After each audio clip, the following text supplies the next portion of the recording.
Look, we didn't get a lot of Hampton looks tonight, but what we do know is that this guy's the number one running back. He's treated like the RB1. He's there absorbing like the RB1. He's taken out of the game like the RB1. Hampton's the RB1 in LAC, and he's not a top 6 to 10 running back eventually. He's a top 6 to 10 running back now. In the Fantasy Football Show, the Hampton Show, the Hampton Drone Show begins right now. File on in. Let's go! Mashed potatoes! Yeah, buddy.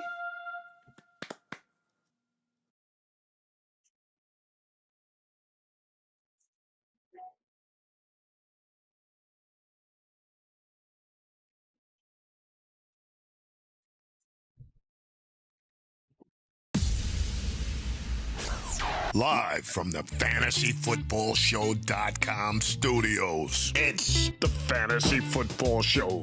Live! Monday through Friday, 8 p.m. Eastern. Smitty is also live whenever news breaks. Jam. Call HHH and Associates. Triple H and Associates. Locations on Earth and Jupiter.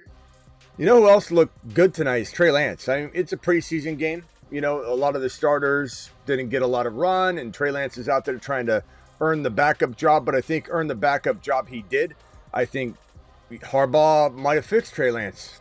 Trey Lance had 2 TDs, another touchdown barely called out of bounds, and he looked fantastic, and this is what he needed. He needed a good offense, a controlled offense. Shanahan just didn't use him properly at all. I'll argue till the end of time. I don't care what anybody says to me. Trey Lance was ready as a rookie when he won that playoff contingent game. And he won the game. And I remember I went live with Raj in the quad box on Instagram. We had like 500,000 people in the live stream. And I asked the question, Shanahan can't bench Trey Lance after that amazing rookie win. And they're like, no, I don't think he's bench. And then all of a sudden, news started trickling out later in the week. Jimmy Garoppolo, they were going to turn to Jimmy Garoppolo. Taking Trey Lance out of the lineup back then was like taking a steak off the grill really early on when you're cooking it. You've had it on there for a couple seconds, maybe a minute. You take it off the grill, you take it inside, you leave it there for months, maybe a year. And then you take it back out to the grill and start cooking it again, and you expect it to be just as good, if not completely spoiled. So that's the way Trey Lance was treated in San Francisco, and it's all Shanahan's fault. I don't care what anybody says. Trey's pretty good, and Trey's going to prove to be a solid backup for the Chargers if they ever need to lean upon him, especially in that system, that controlled environment. But we're not here to talk about Trey. We're here to talk about a few players. Lambert Smith looked pretty good. He's a very decent sleeper sitting there behind three other wide receivers, so he doesn't quite have a foothold yet, but he very well could if an injury strikes. None of us believe in Quentin Johnston. That's not a real thing. Can't fool me again on that. But even then, this Lambert Smith could be a potential guy to keep an eye on. He's definitely going to be somebody that's hard to draft and redraft in non-best ball because you can't necessarily hold him while you will wait for his rise. Playing a lot in a preseason game, that's because he's trying to earn his spot and get his spot in the pecking order. So this isn't a player that's going to be on the field constantly. It's really going to come down to, at the end of the day, that this is Trey Harris in the 2, this is Ladd McConkey in the 1, this is Quentin Johnston in the 2, if some want to say that, but essentially the 3, and then you want Lambert Smith to grab that 3rd spot. I think it was real important we'll pull up the actual stats. There's nothing we can really derive from the actual gameplay. Tesla was the one bright spot on the Detroit Lions side of the ball. I think Tesla looked pretty good. Hendon Hooker did not look good. The Detroit Lions, I think, are going to be in trouble in the passing department if anything ever does happen to Goff. And I still believe there's going to be a step back for Goff this year. Even if they throw more in the 3rd and 4th quarter, he's going to be less efficient overall. And this team's going to rely on the run and rely on passing to Jahmyr Gibbs a whole bunch more than previous seasons. But here's the game logs. You had Vidal getting the 2 touchdowns, but remember, he's trying to earn a spot. Hampton got just the 2 carries. Anybody complaining about Hampton? I've already seen a couple of you Hampton haters, maybe, because there's no way a Hampton believer comes out of that game and goes, yeah, I'm really worried about him. You're just kind of indifferent and you're saying what I'm saying. You see what I see. Not biasly, you're just saying, look, in the pecking order of things, this guy, they treat him like a starter. Pull him out. 2 carries, that's it. We don't want to get him hurt. This is our starting running back. That's the narrative that you should be taking from this situation. But if anybody out there is running their mouth and proving you don't know football, I'm sorry, but that's what you're doing. If anybody that said that, I don't know who said it, but I hope it's not someone I respect their opinion greatly, because if you say that doesn't look like a good player, and I saw somebody write that, I mean, you put your own receipt out there. It's your fault. But he got 2 carries, and he averaged 4.5 yards per carry. So let's not pretend like Hampton looked bad. He had 2 carries for 9 yards. That's 4.5 a pop. There's not a negative thing you can take away from his night tonight. It's only positive, and it's not positive necessarily on the field other than it was a good yard per carry, 4.5. Doesn't matter. He could get 2 very bad design plays where the defense is fully expecting him to get the ball, and he gets stuffed on 2 plays. Achane might go out there his first 2 carries in 2025, then have 2.4 yards per carry on 2 carries, and then rip one off, and then all of a sudden, at the end of the game, he's 7 yards a carry. I don't want to hear any negative Hampton news or any negative Hampton predictions. You're just running your mouth and you don't know what you're talking about. Hampton's a part of the HHH and Associates, if you didn't know. In a jam, call HHH and Associates. Triple H and Associates. Locations on Earth and Jupiter. We definitely have to, update that at some point, because he did become a full partner. But I like the Triple H. It's kind of just funny. It's got a ring to it. It's the old school version of it all. So I don't know. We'll maybe do something at the end there. I'll splice something in. But yeah, anybody that thinks that Hampton didn't prove something tonight, you don't know what you're either. It's coming from a place of, and I hope it's the later. It's either coming from a place that you don't know ball, or it's coming from a place of you've got your fandom kicking in, and I understand that, and I'm going to leave that alone and let you live in your own little world. That's fine. I'm excited for a healthy Herbert revenge tour, says Sam. Sam, thank you for the super chat, young man. And the first super chat of the evening was this $5 hauler from McFarland. Appreciate you, McFarland, dropping that first wad of the night. Gets a Mars shot. 2 more. Appreciate you. Superflex 10-man dynasty PPR start 11. I traded away Gibbs for Hampton and the 1.1 in 2026. Plus Judy. How do you know you have the 1.1 in 2026? This is your expectation? Because I'll tell you what, I'm not trading Gibbs away. I love Hampton, but if this is not the guaranteed 1.1, which I can't possibly imagine, you've got the DeLorean sitting there in the backyard ready to go, and you know that this is the 1.1 overall. If it was, I could get behind this, but it's not going to feel that way. Now we got to get to the NFL draft time frame when nobody knows what's what and who's going to be the 1.1. How do you feel about the class? They got to play their college season. Everybody ripping on the 2026 class is about as ridiculous as anything I've ever heard. Trade all your 26 picks. The draft class is trash. Why do you say that? I heard it from breaking news. The 26 draft class is so bad. They haven't played yet. Okay, they haven't played yet. A lot of people make their name and make their bread and get their shot by their one big season. You take Joe Burrow's final season away. What's he? Who's drafting Joe Burrow if he didn't have that big monster season? So just stop. Stop with the nonsense of what the 2026 NFL draft class feels like until you let these boys go out there and play ball. It's a great class. Every draft class is great. Every draft class is great. Some are deeper than others, but the 1.1 is always going to be tremendously valuable. So but if you think you got the 1.1, I could see it working out, but on the surface level, don't trade Gibbs. You know what I mean? I'm not doing that because I don't think that it's the 1.1. But if you did, it could work out. Even then, I'm in an argument state about which one's better. But if it's not the 1.1, even if it's the 1.2, I wouldn't do it. So I'm going to say negative on that one, my boy. I just don't like it. Vidal as a backup, maybe. I mean, look, you can't just say, he had 2 touchdowns. It was 4.1 a pop, 37 yards. This is a preseason game against backups. I think, you got Hines coming off the retirement, bench here. I think, Vidal probably did some earning of that consideration of the 2. We'll have to see. Najee right now is a ghost. We don't know where Najee is when Najee returns. Then he probably would most definitely be the backup, even without any practice time. But Najee's done as the starter. And I know if Ron Navy's out there, he's going to go ballistic in the chat right now. But Najee's got zero chance of starting for this team at this point. This is now the Omarion Hampton show. And there's no way he can gain back the ground that was already probably predetermined to be 50-50 when they both were on the field healthy. And now that we don't know anything about Najee, we've got to almost think worst case scenario with Najee. We almost have to assume that he's not going to play at all, in week 1. Like at this point, we have no timetable at all. Not giving any information to us is a problem. And him not being able to participate means they're very worried about making one problem that they're trying to make better and hope that his vision comes back, whatever the case may be. They're trying not to make it permanent. So, he's the backup. Najee's the backup. He's on a 1-year deal, and this guy's already surpassed him. And when you surpass a player like Najee, and you're on the 1-year deal as the person that got surpassed, you're not cranking back time and saying, let's go back to a time where our superstar future stud was behind or equal footing as Najee. Hey, Najee, we hear you lost 80% or 90% of your vision in one eye. Your depth perception's now going to be off.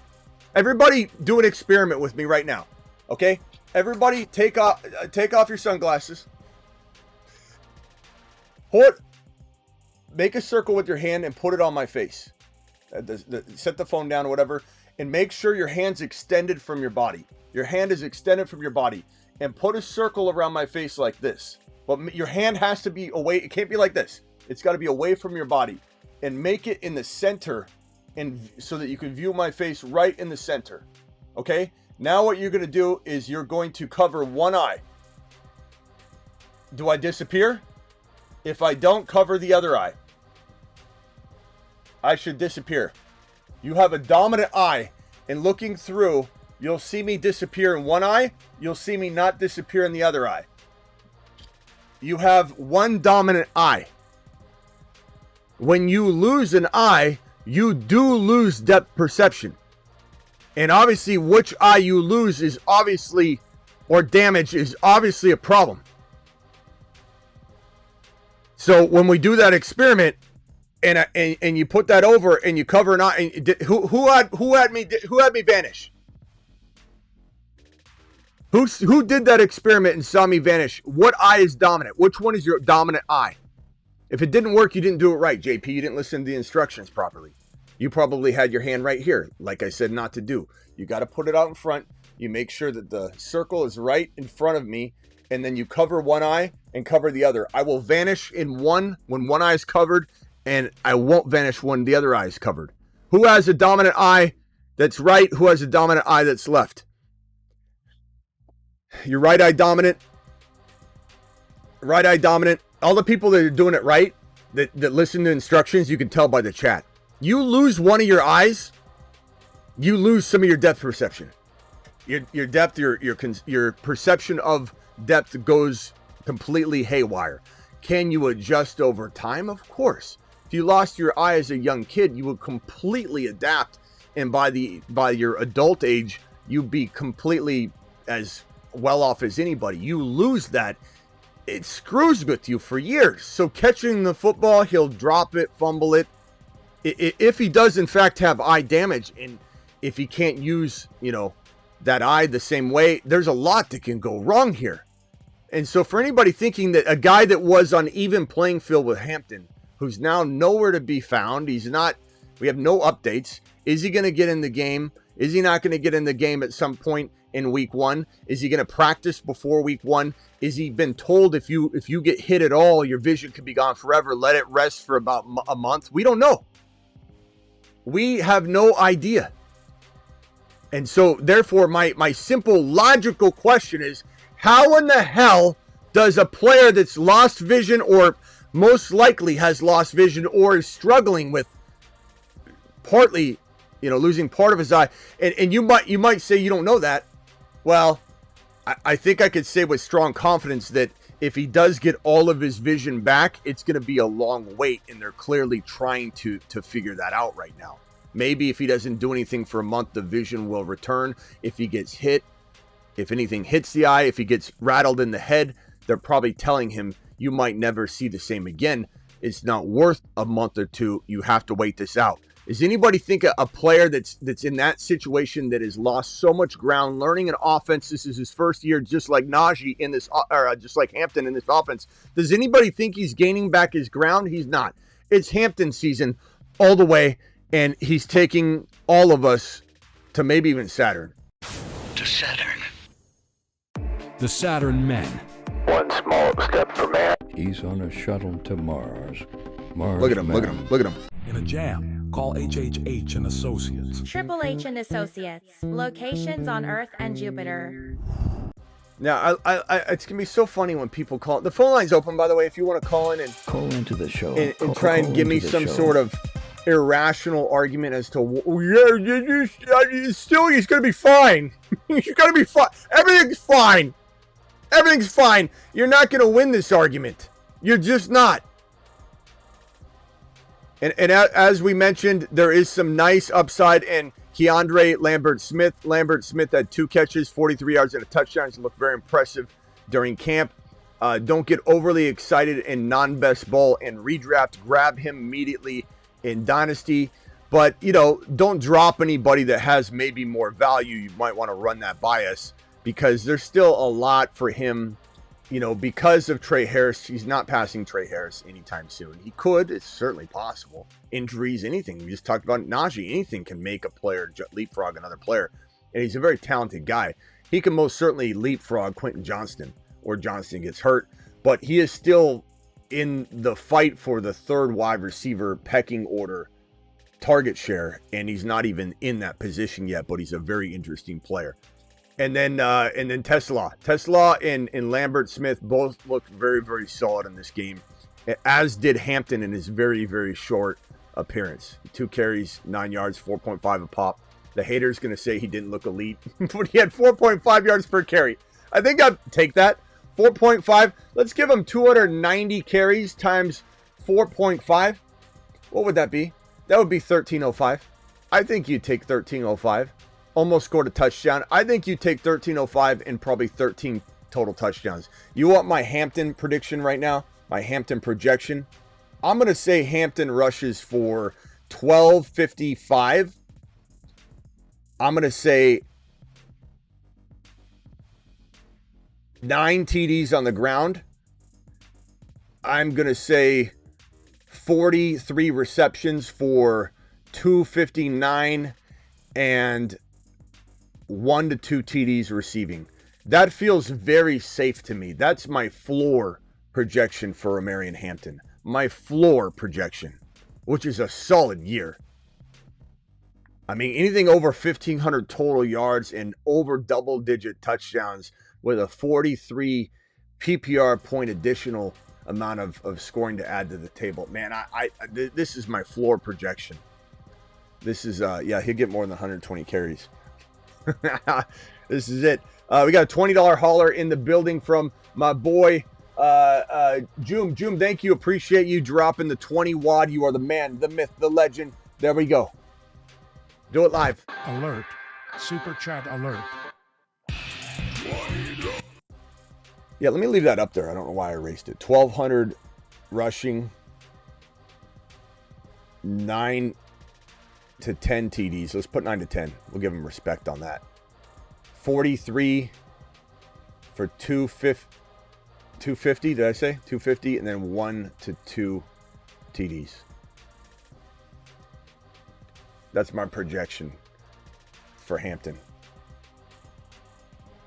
And this super chat here, this $20 magnificent hauler by Joom. Joom, appreciate you so much for dropping this wad on screen. Joom says, Smitty, what do you think of this weekly winners draft? Lamar, Dak, King Henry, Hampton, Dobbins, Jaden Blue, Dylan Sampson, Keaton Mitchell, Rice, Hunter, Debo, love it, Shaheed, Kelsey Arroyo, fantastic. Easily could be a league week winning team, no doubt. And for those that don't know, weekly winners, you're essentially drafting a team that you want to just outscore every single team in the entire field, the 200,000 entrants, whatever it is. If your team on any given week outscores the field with no 1 week relating to another, it's cleared out. Every week is a complete blank slate. There's no playoffs, there's no points. It's only weekly points. Who has the highest scoring lineup? 20K. Who has the second highest? 10K. Third highest, I think it's 9, 8, 7, 6, 5, 4, 3, 2, 1. 1,000K to X number of people. It's an awesome contest. And that lineup at any moment, you could draft players that are all suspended the entire season but the last week. And if they all play in the last week and outscore everybody else, you win 20K. Or if you're second place, you get 10K, etc. It's a fantastic tournament. This one here, Pickens or Tet McMillan. Pickens by quite a bit. I think Tet McMillan's fantastic in round 5. And this has been the case the whole offseason.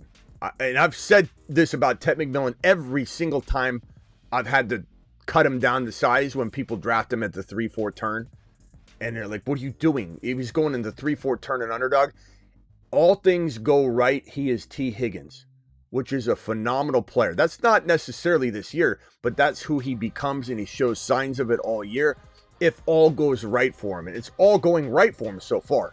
This is a T. Higgins ceiling player, which is T. Higgins is going in the top 30 overall. That's a pretty damn good player. I've been giving him respect all offseason, but the hater's going to say, Smitty, you don't like Tet McMillan.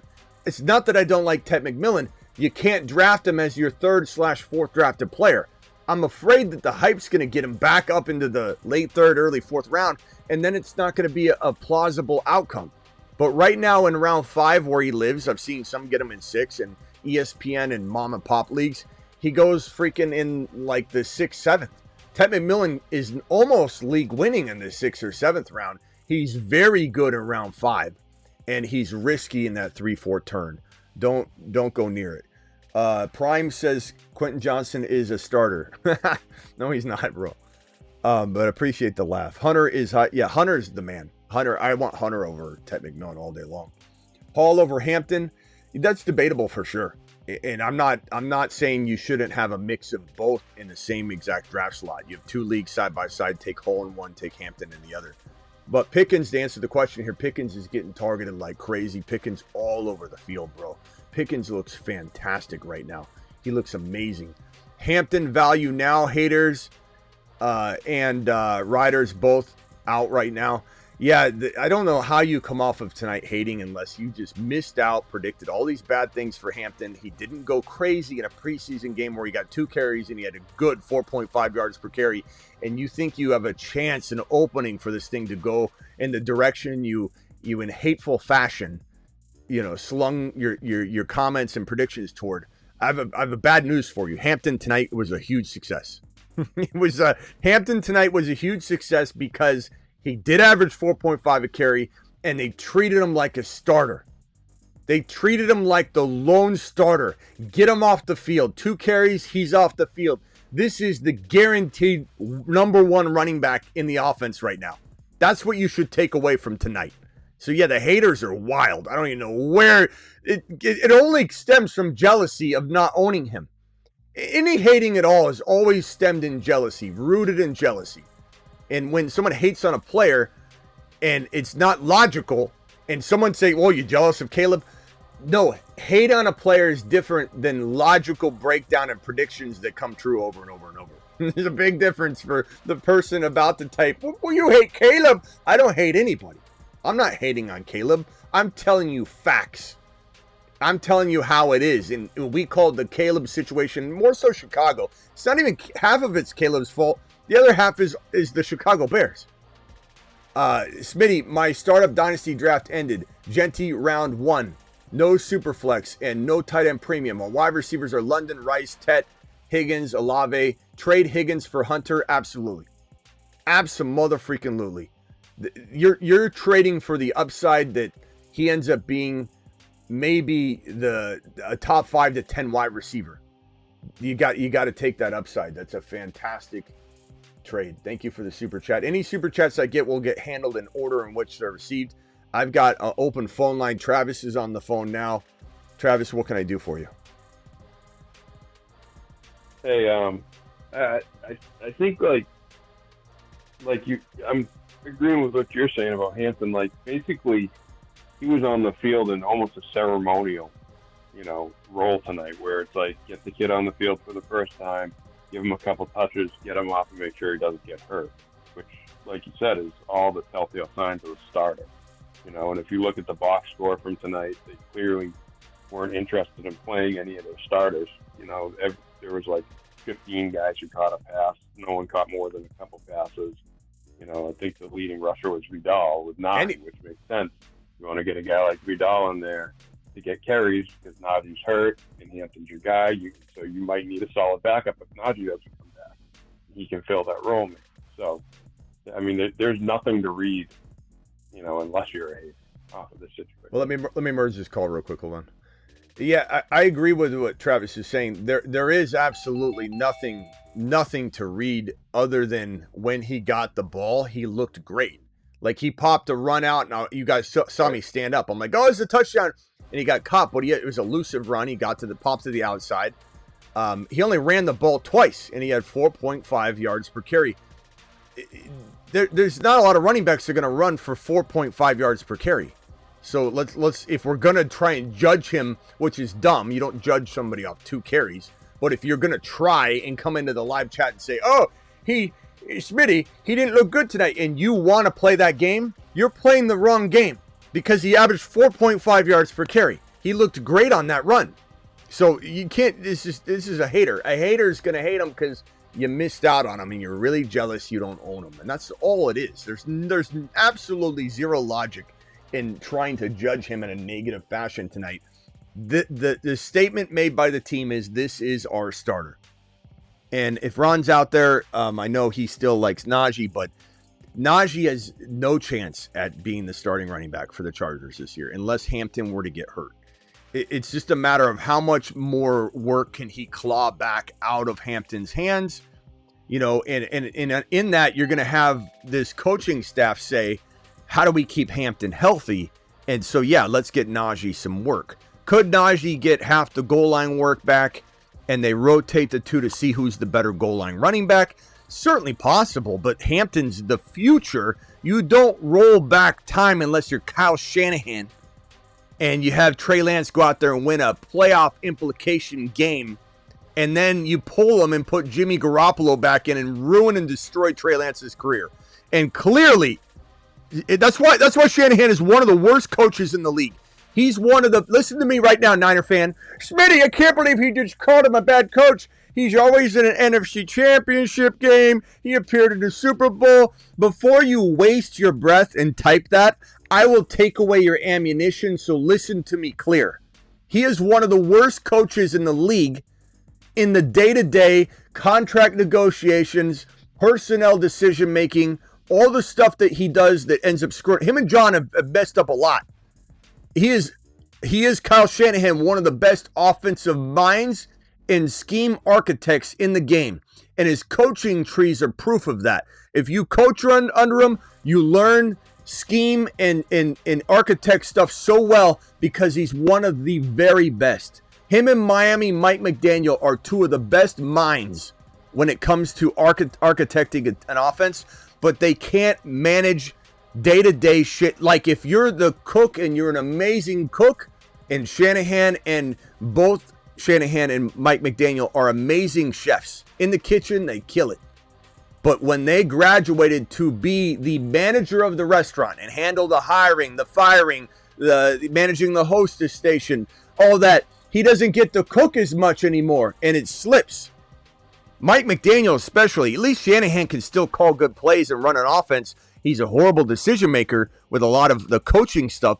But Miami Mike McDaniel, it's like he doesn't even know how to cook anymore sometimes. Although I will say that the Miami Dolphins look really good right now. But hopefully that transfer is over. It's really, really early. As for Najee, again, this is just unfortunately one of those situations where, as I did with the eye test, if everybody did it, you losing an eye, and we don't know that he lost an eye yet. I mean, the eye's still there, but I mean, the fact that he's he's not allowed to even run around right now. Means that the damage was so bad, he's got to wait, go get it retested. He's seeing Stanford doctors. Maybe he does get the total vision back and it takes a month, and then he comes back and gets some of the work back, but he's not getting a starting job. There's zero chance they go, okay, Hampton, let's stunt your growth. Let's put you back, the genie back in the bottle. Hey, Najee, we got you on a 1-year deal. Let's run your tail off. And they don't care about stuff like that. Everyone thinks that the coaches go, we'll just run Najee into the ground because he's on a 1-year deal and they use Hampton later. They don't think like that. They're like, let's win now. Let's use this guy now. We drafted him for a reason now. His draft capital is the highest in the land other than Genty from the class. Why would you not run him out there? If he's already earned it, he's earned it. It's done. Najee's a handcuff. That's all he is. If you start Najee on a regular basis, you're going to lose. Travis, anything else real quickly? I'm going to leave you on hold, obviously, but I got a full phone line, so I wasn't sure. No. Go to the other. All right, let me go over to, let me see. Let me go over to 313, you're live. Smitty, you got to stop, dogging on my guy, Najee. Come on, man. Just get hit a fire. We all play with fireworks at one point in time. Come on. Things happen, you know? Just being honest. I think he's kidding, but go ahead, bro. You're live. Yeah. All right. Yeah. So, all right. So, honestly, as 313 guy, obviously, Detroit Lions fan, thick blood. 0-16 Lions fan over here. Not the band. I don't know what you're saying, bro. Are you speaking a different language right now? It was like all one word. Probably. Right again. I'm saying that, so as a Lions fan, can you hear me? I don't know if you can go hear ahead. me. Okay, cool. So as a Lions fan, like a true Lions fan, been here since 0-16 days, everything. Okay. What do you think about this showing? I know it's only a preseason, but 34-7, it was kind of bad. And honestly, I'm kind of down on the Lions this year. Well, let me ask you. I think that we had the opportunity back in the NFC Championship against San Fran when we blew a 17-point lead. I think I'm kind of down. I'm kind of down on the Lions a little bit. Let me ask you a question. We'll do a draft together after this one. Let me ask you a question, bro. Okay. Would the score have been the same? Would the game have been the same if Ben Johnson were still there? In your gut. I think that losing Ben Johnson and Aaron Glenn is very I understand. underrated. Yeah, I get that, but I'm asking you about this game. Mm-hmm. Was this game going to end this way, even if they were to lose, whatever, if Ben Johnson was there? Probably not. I wouldn't say as bad. 34-7 right. is kind of. So the answer is again, getting smoked out the building. Yeah, but they would be a different game. I just think you put this under a. Yeah, for sure. So for sure. you look at this situation and you say this is a small, microscopic section of this slide that we're looking at that is the 2025 season. I think when we scale out, the problem's gonna be amplified. It's like putting one brick little bit bad in a bad angle while you're building a fence, and then by the time you get to the top, things are really bad. I'm not saying this from the perspective that, let me just draft real quickly here. This is weekly winners. We'll go Chase Brown. We got Jamar Chase Brown, and should I try the Bengal stack? Oh yeah, if you get the Burrow and the Chase, of course. I don't know if Burrow's gonna fall to me though. This could really backfire. I don't think he falls to me. Let's see if it happens. You got it, bro. You got to snipe it. We'll see if we get it. Let me merge this call real quickly. This could be a throwaway team if I don't get Burrow with this. But the thing is about weekly winners is sometimes people won't go after Burrow if you've already consumed all the players. But then sometimes somebody just wants that quarterback. But let's see if he falls back. Weekly winners, all these quarterbacks go a lot higher. And again, this is weekly winners where you win $20K if you just score the highest amount of points out of everybody in the field. It's always reset to 0. Look at Hampton in this draft. This is not our community either. Hampton going in the 27 overall pick, the 3.3. It's already started. Tonight's game has vaulted him into the top 3 rounds. At the top of round 3. Tell me about it, because when we were like, I was drafting back in early March, and it was like, or sorry, like late May, whatever, and on the best ball doing the same like the weekly drafts, and I was able to get Hampton like the 6th round. Yeah. Well, guess what? When I did my keeper league, he went in the 3rd round. Yeah.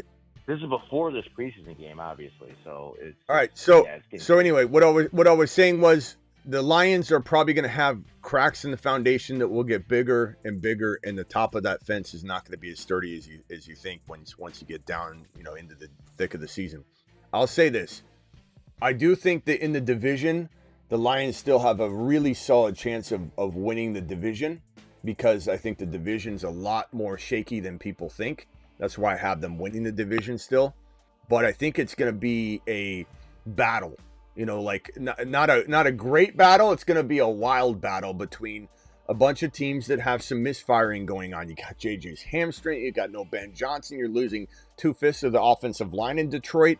You got the defensive issue. Like there's all kinds of problems. Green Bay, they've never been on kilter, so they're off kilter. And Chicago, forget about it. So this is easily a division. This is the best division, in my opinion, to be in. Smitty, Hold on. I think Chicago's going to be great this year. Finish him. I mean, I wouldn't say great, but I mean, I know the Call organization's terminated. trash, but Ben Johnson will definitely change. I got to go to another caller anyway, but that was your perfect exit point. All right, 4-4-3. The Lions didn't start anyone either. I mean, don't read too much into it. Like Ben Johnson not being there will affect it. Yeah, 4-4-3. Relax a little. 4-4-3. You're live. Sam, thank you. Hey, Smitty, what's up? Is this 4-4-3? You don't got my name on there no more, man? Damn. It's been that long since I ain't called you? Yeah, I got a new number, bro. What's your name, bro? It's Living Legend, Living man. Legend. What's up? 4-4-3, Living Legend. What can I do for you, bro? Oh, man, that's terrible. You don't know my name no more. Well, Hey, I mean, listen, your first time calling in, I believe, on the new line, or at least, I don't know. Oh, we got a new line? Oh. Yeah, I don't know, man. I only coming doing fantasy for you. Okay, well, that's why. Okay, go ahead. What can I do for you? Joe Burrow got sniped. All right, so you already answered my you already answered my question earlier in the week, but I wanted to do a deep dive because I know when I'm doing these Superflex 2 QB leagues, I know these QBs be going early as hell, man. Like first and second round, people be going nuts on these QBs. So if you're in the draft with the Superflex QB and you see like all the good QBs going early, so you still just stay pat and be like, all right, I'm just drafting the best players and try to grab a QB like round 5 or 6, like a mid-tier guy. Bro, it's kind of like snipe all the the good guys. always be case by case. You're asking me for a game plan that.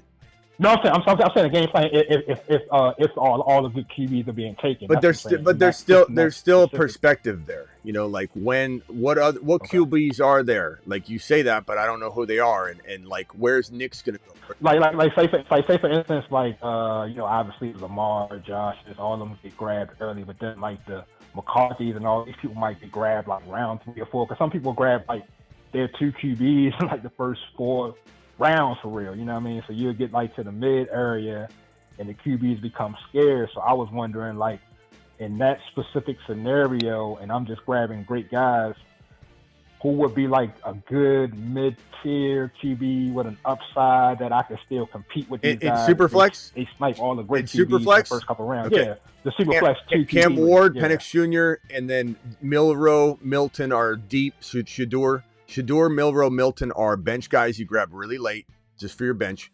Cam Ward and Penix Jr. are the 2 league winners in Superflex because they're the ones that fall the furthest. Okay, great, man. I appreciate it because these 2 QB leagues, man, just be crazy. You don't never know what's going to happen, like you said, until the draft comes. But I know the last couple ones I was in, everybody was sniping the QBs like first couple of rounds. They'd be like, yeah, it's tough.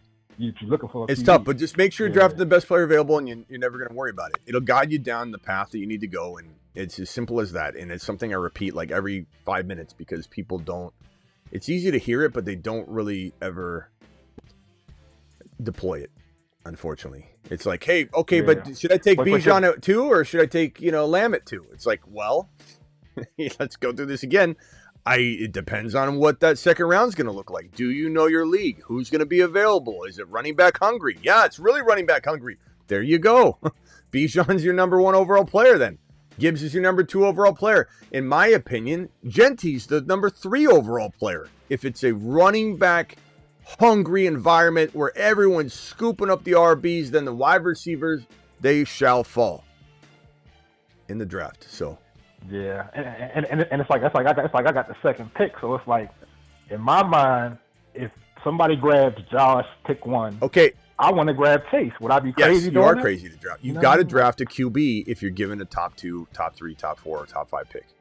It's you're going down a road of destruction if you don't. There's no way you're competing with those teams. You're getting gifted a huge advantage you're about to punt away. Just return to normal drafting until you push your luck and you're counting ADP spots. You're not pushing your luck too far at all. And you say Cam Ward's got to go here. Penix Jr.'s got to go here. Draft one of them. All right. Hey, Living Legend, call back if you got another one, or hold real quick. You can hold if you want. Just mute yourself real quickly. Let me just. I gotta get this other call, and then I gotta get these super chats out of the way. So just hang tight if you want. Just mute yourself. There's a case to be made that Hampton can outproduce Genty, better O-line and system. I mean, that's what a person wants to say that believes like in Deontay Johnson's revival, or somebody that believes that, you know, I'm trying to think of it, like Waddle is going to be a wide receiver 1 still. Like, look, you're not going to bet against Genty. Could it happen? Sure. Anything can happen. Anything can happen, man. I mean, you're talking about injuries and all sorts of stuff that can go down. Let me see. I guess I'll go Laporta here and Bo Nix. This team really is still solid, but I would never have drafted T. Higgins ever at the 25 overall if I wasn't intending to grab Burrow, who did get sniped like I predicted. It's just not a good thing to do in weeklies. I shouldn't have tried it. It would have been amazing if I landed all 3 though, or all 4 of them in weeklies, but it's still a really good team. It's just Higgins is not the player I wanted. Now let me answer these real quickly, and then we'll swing back into phone call mode. There's a case. So yeah, there's not a case to be made. There's a chance because of lightning and how lightning works and how it strikes. But Genty is the superior player on every level, bro. We're talking about LaDainian Tomlinson, Marshall Faulk, Priest Holmes versus Marshawn Lynch. Marshawn Lynch was amazing. Marshawn Lynch was often a 7, an 8, a 9, a 12 overall player over and over and over again. Sometimes he'd go 4 or 5. Tomlinson went 1 every year. And Falk went 1 every year. Priest Holmes went number 1 every year. Larry Johnson went 1 every year. Sean Alexander, you have to go on and on. That's Genty. Hampton is maybe Marshawn Lynch, which means that he's the next locked and loaded top 10 to 15 overall player. That's pretty good. Let's not put the cart so ahead of the horse that you can't even see the cart. You know, that's a pretty big, you know, hype sesh right there. Would you take Hampton at the 1-2 turn? You didn't say if it's redraft or dynasty. If you're saying redraft,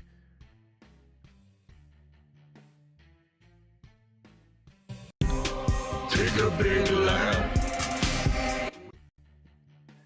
Jeez, I hope not. Wes, tell me you're not talking redraft. You didn't say. Tell me you're not talking redraft, bro. Please. Sam says Najee. Let me go ahead and let me switch this over. I joined another one. I'm sorry. I'm going to join another one. I'm doing a draft with you guys, but I wanted to get into another weeklies. Let me see if I can find it here to pull up and put on screen. 7 picks away. Let me see if I can find it. 7 picks away. This super chat here from Sam says Najee stepping away is like the head chef Najee stepping away is like the head chef taking a break, and Hampton, the young sous chef, jumps in and starts cooking like a damn prodigy. That is exactly how it is, and he's not letting the job go. And Young, appreciate you. Young says, Smitty, let me come back to this. Let me just find this draft. Actually, I can read it. Smitty, thank you for changing my life, homie. I'm a fantasy football demon now, and my league mates forever. Wonderful how I harness this knowledge. God bless you and the community. Thank you, Young. Appreciate you for dropping the super chat. You are the man, the myth, the legend. Let me pull this draft up here. Weeklies. I'm up next. I think I'm on the clock in this other draft. I might have timed out because I'm trying to draft in this draft. I'm going to go Genty. I'm going to queue Genty. Let me see if I can pull it up.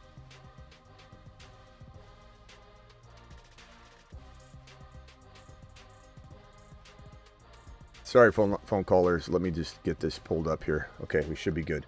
So here's the new draft from the 10 spot. Thank you. I'm still drafting in the other, although I got turned on auto. Got turned on auto because I was trying to figure that out. I went Pollard and ETN. Oh, God. All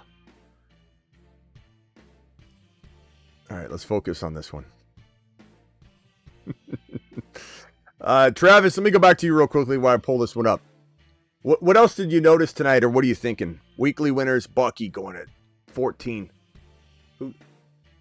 I mean, like I said, I don't think there's like a ton to pull out of this game, just because, no one played for the Lions, and I understand too. It's the first game; people are going to get excited and want to read into a lot of things. But I think obviously the biggest thing is that Hampton is the clear starter, which we already knew. It was just confirmation of it because of the 2 carries and on the sidelines with the starters. Well, I don't think we knew it.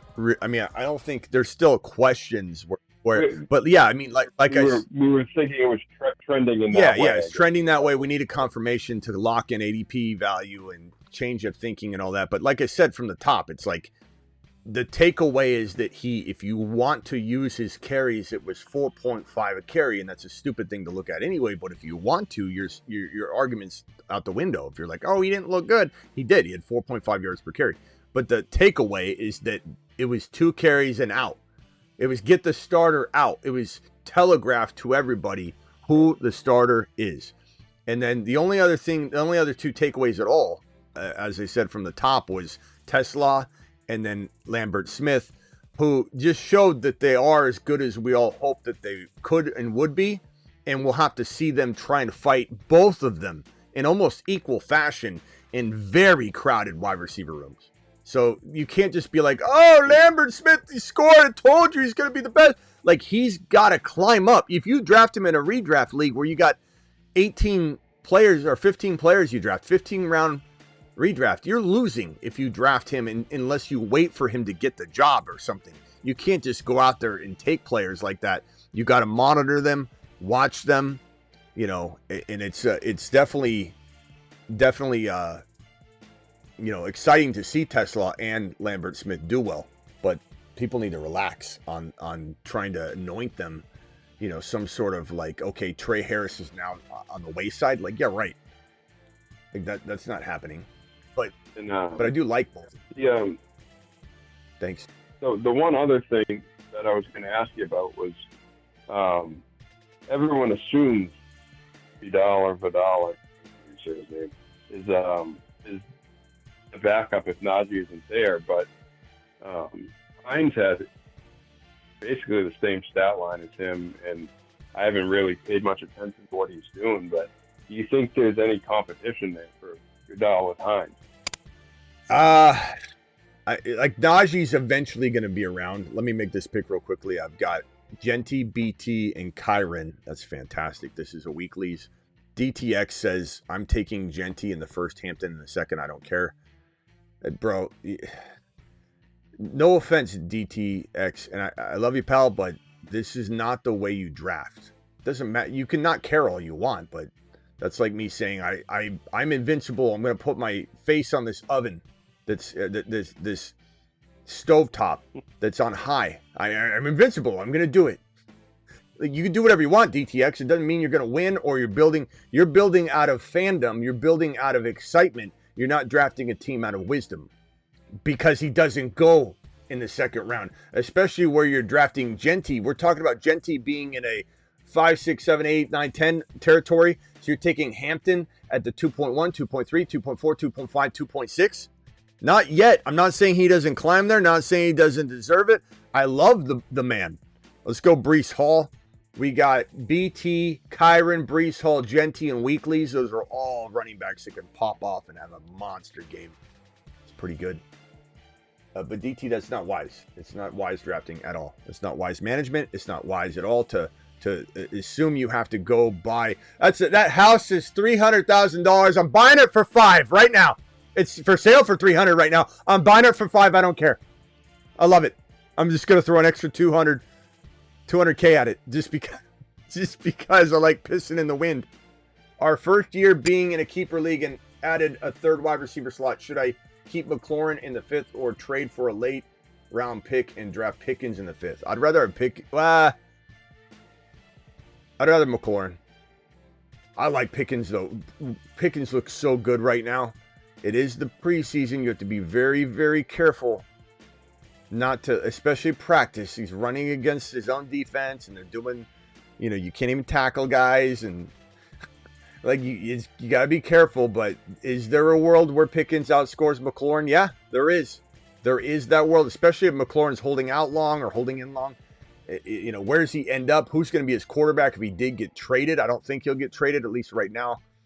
But let me real quickly, Travis, go to these other callers and then back. Or I only have one other caller and then back. Yeah. 808, you're live. 808, what can I do for you? Look at this one team. Hey, Smitty, you know who this is, man. 808. Who am I? I don't know, bro. Well, it's Hawaii, man. 808 is Hawaii, I don't remember. I'm sorry. What's up, my boy? Where were you? Is this Scotty Doo? Where were you when we needed we needed the tsunami alert and you didn't call in? There's no tsunami, man. It's just media blowing it up, dude. We're all good. The whole place was evacuated around the coast, so like clear all the boats around. But you could have called us in and told us there is no tsunami. Where were you? Yeah, it's about the but we needed you. We needed you to tell us that. We needed our Hawaii reporter. All right, what can I do for you? You're live. No, it was crazy. There's just so much traffic. It was nuts, man. But anyways, I pretty much have Rashard Smith on all my benches. He probably is the first to evacuate. I have a question on who should I drop to grab him, because I've been watching a lot of film. I believe in this guy. I think he's going to be something special this year. What do you think? So Genty over what? What is the question again? So my question is, who do I drop on my bench to pick up Rashard Smith? Do I drop Rashard Smith. Eckler, Ford, Tillman, Purdy? I mean, I have Baker. Do I need? I would probably drop Eckler if I had to in that situation. I mean, I'm not saying Eckler is the easiest cut, but I mean, are you really going to start him? I'm not. You think Ford's going to start? You think he's going to be a starter flex potential eventually, or? Hold on a second, bro. I'm gonna draft Trey Henderson here. I only have one wide receiver, but I'm liking the way this team looks, and I could definitely draft. It sucks that it looks like, where did Debo go in this draft? Or I'm not Debo. I'm sorry. I'm gonna hopefully I can pull off Travis Hunter right here.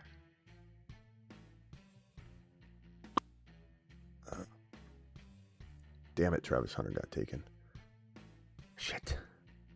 I pushed my luck. He was down a ways. I thought I could do it. I thought I could get it. This is the risk you got to take sometimes, though. If anybody thinks that was a mistake, I wouldn't take it back, because you never know until you try it. And to get Hunter and Trey Henderson, I would have been ecstatic. I still get Debo. I'm fine with that. Debo and Trey Henderson versus Travis Hunter, and probably not getting Trey Henderson. And so, but I'll go Debo here. So I got Debo and BT. I've got Trey Henderson, Breece Hall, Kyron Williams, 8, and Genty. So solid looking squad so far. And I got so much Hunter, Travis Hunter. I'm fine getting more Trey Henderson. And even though I have 4 RBs there, it's weekly winners. I think RBs are a big component in winning the weekly winner contest. I think I would venture to guess that more, I don't know how much more, like percentage wise, but more teams that win the 20K win it through the running back as the flex. But go ahead, Scotty Doo. I'm sorry. What else did you have? So drop Eckler and keep Ford. You think Ford's going to be a starter or flex starter at one point? Or I think, given he's injured right now, I mean, it's Samson's job, which is what we've wanted all along here on this channel because we're a big Samson crew. I was never pro Judkins. I was always pro Samson. I've never been pro Caleb Johnson, and now Caleb looks like he's falling behind. So the 2 rookie running backs I've dogged have been the ones to avoid so far. So that's been pretty good.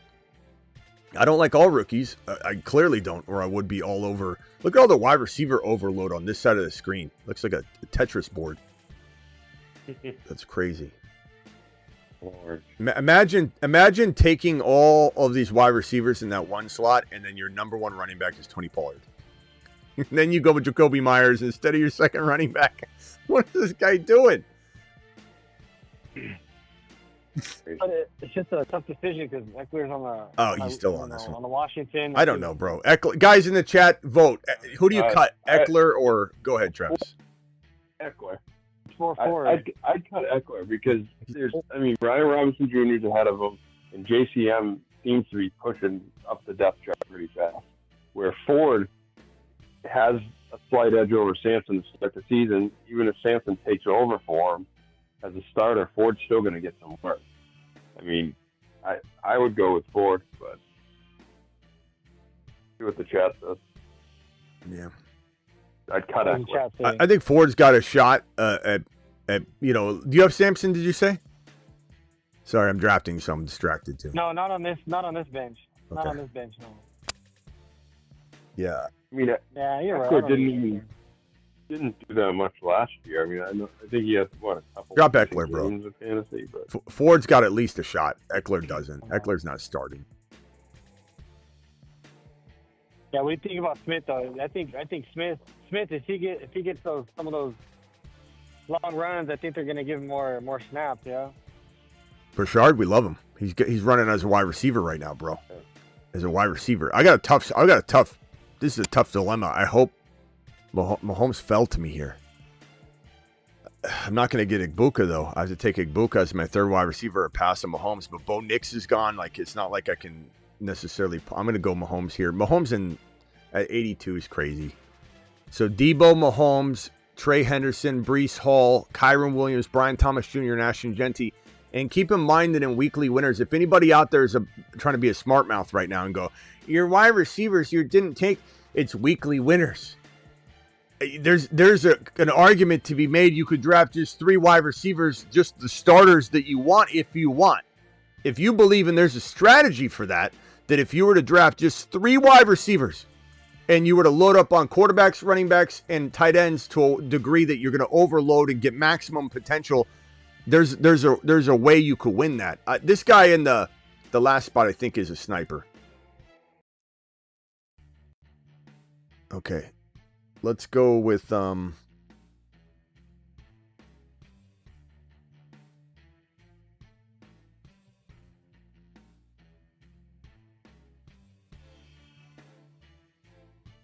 with Evan Ingram here.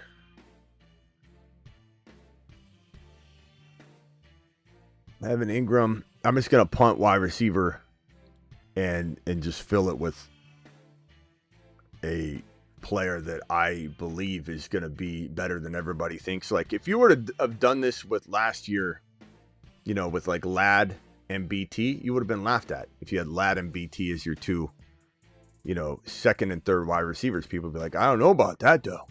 I don't know about that.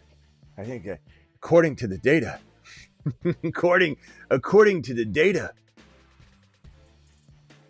this one here, when we drafting Big Smitty, right after this one, my boy.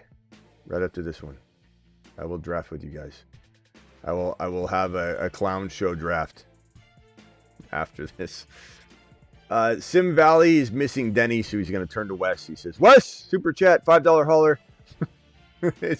Sim Valley's like the local social worker on the channel. Hey, real quick, yeah, Smitty, before yeah, I go leave, ahead. I just want to say, doing a great job, Thanks, man. I appreciate you. And it sounds like Ron Navy, man. He likes to argue lately. Yeah, Ron Navy, he goes through waves of where he's agreeable, and then there's times where he's just watching, waiting, and then it's like I picture him in the Lazy Boy, just like kind of like that. You know that meme where Leonardo DiCaprio's sitting there and he goes, and he sits up and starts pointing. I feel like that's Ron Navy in the Lazy Boy. The Lazy Boy's back. And then he's just waiting for something he disagrees with me on. As soon as he sees it, he pulls the arm up, grabs the phone, he just dials in. That's the way he is right now. Like Leonardo DiCaprio. That's exactly what it sounds like. I can picture it right now. That's hilarious. Yeah. All right, Scotty Dude, we'll see you later. All right, man. Aloha. Later, man. I'll put you in the system. Everybody gets so upset when I don't have them saved in the phone line, but this phone line's a little different and it makes it harder to do it. But I'll put them in. I got it written down. We'll do it live. All right, let's see what wide receiver I could take here that I like. Keon Coleman's pretty good here. Yeah. We'll go Keon. Seems like every day there's good reports on him. I mean, having a... Granted, I guess we already saw him great at camp, but I think he... Having a spike week is certainly possible for him. Yeah. He seems like kind of guy that's going to have a 2 TD. He hates me. I don't hate you, Wes. I think Wes would want me to hate you in some ways. Wes would love that. I don't hate you, Wes. Wes, you're just a unique individual. Yeah, Coleman's going to be nice this year. Now, I could get Mims or Trey Harris. I've been drafting a lot of Trey Harris lately. You drafted Keon ahead of Caleb. Reebok, come on, bro. How is that even like your hill, the hill you want to die on tonight? Come on, Reebok. I know you know more ball than that. That's ridiculous. Trey Harris, we'll go Trey Harris. That's nice too. Those are really decent rotating wide receiver 3 for weeklies. I got all things someone's going to complain about. It's like you took Keon Coleman over Caleb Williams. Like that's what you're going to complain about? How is that how is that the leg you're standing on? I mean, I don't understand. Like, I wouldn't even draft Caleb.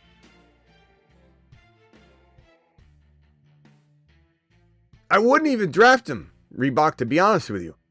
So it's kind of like shocking to me. Maybe he's joking. I don't know. I love Reebok though, by the way. Reebok, I appreciate you. We haven't seen you here in a while. We need you back, but I'd draft Jackson Dart over K. Okay, he's joking. See, I never know. Some of you guys like to troll me. All right, rock out your live. Yeah, like in a redraft setting, where do you think Hampton would go in a non-sniping environment? Hampton, well, this is a non-sniping environment, rock out, unfortunately. And he's going in the top of round 3, mid round 3. That's where he's going now. If you draft with, who was it that said he's taking him in the second round, like the middle to top of round 2? DTX or whatever his name was, DTXT or DTX. Oh, yeah. I mean, I don't know, bro. In our draft, he's going to go in the second round. But top of round 3. He has climbed in the top of round 3. And that's just the way it's going to be. Tonight was a huge statement. Despite everybody thinking that he needed to have some sort of yardage total in a preseason game where they don't play their starters, you know, like at least running backs are going to get a couple totes. Yeah. There was a telegraph. Hey, guess who our starter is? Boom. It's Hampton. Get out of there. 2 carries, you're out, starter. And you got people that have the nerve to consider this like Hampton. We had 2 or 3 people at the beginning when the live was counting down and I hadn't hit the live button yet that were like, They're like, he didn't look like he didn't look like the guy tonight. I must say. Let's go. Damn it, this is tough. I'm gonna go Trevor Lawrence. I don't have a lot of T-Law, but I got BT, so that kind of intrigues me there. I wish I would have got Hunter with it. Man, this team's pretty good though. It's Patrick Mahomes, Trevor Lawrence, Genty, Kyron, Brees Hall, Trey Henderson, BT, Debo, Keon Coleman, Trey Harris, and Evan Ingram, weekly winner. And then I guess I could go Hollywood here, but I don't. I'm gonna go for upside. I'm gonna take Jaden Blue. And I draft a ton of running backs in weekly winners, just so you're prepared and you don't think you're watching a non-weekly winners. I'm gonna draft a ton of RBs. I'm gonna have like 7 or 8 of them. And I don't care. I'm banking on my wide receivers, the 4 or 5 that I get. Not even concerned with bye weeks at all. I'm just trying to draft a team that I believe in one given month or one given game or week will pop off and go crazy. So here's the squad again in review with the weak link at the wide receiver 3, which is the whole point of this build. Before somebody says, your wide receiver 3 is weak. Oh, yeah, well, my flex spot isn't. My running backs aren't. My quarterback's not. My tight end's not. My wide receiver 1 and 2 are not. Like, I'm going to have a void somewhere. Genty, BT, Kyron, Brees Hall, Trey Henderson, Debo Samuel, Patrick Mahomes, Evan Ingram, Keon Coleman, Trey Harris, Trevor Lawrence, and Jaden Blue. Doing it live. I like it. I was going to ask you. Maybe I'll wait. I don't think you're going to take it, but I'll wait anyway. I'll ask a different question. What's Kyle Williams' ADP compared to Omarion Douglas right now? Great question. And you can ask the other one. I don't think there's any sniping individuals in here. Omarion Douglas 170. Kyle Williams, they're usually really close when people don't know. But in this case, Kyle Williams is, let's see here. He just won. Okay, so 170 and Kyle Williams is 140. And Travis is on to something there because Omarion Douglas is gaining steam and momentum and looking like maybe a big-time sleeper. Go ahead and speak on it, Travis. It's fine.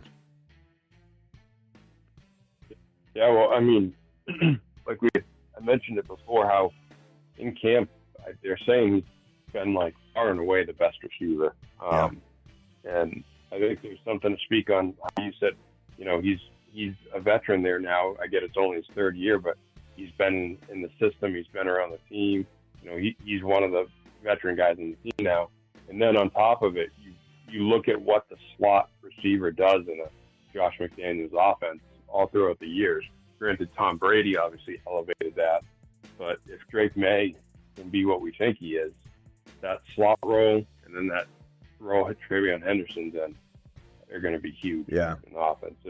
They might produce more than anyone else in the offense. Because of the way they run it. The 2 wide receivers that I'm going to recommend right now that people start drafting more of later in a draft are going to be Pop Douglas, Omarion Douglas, who we're talking about right here.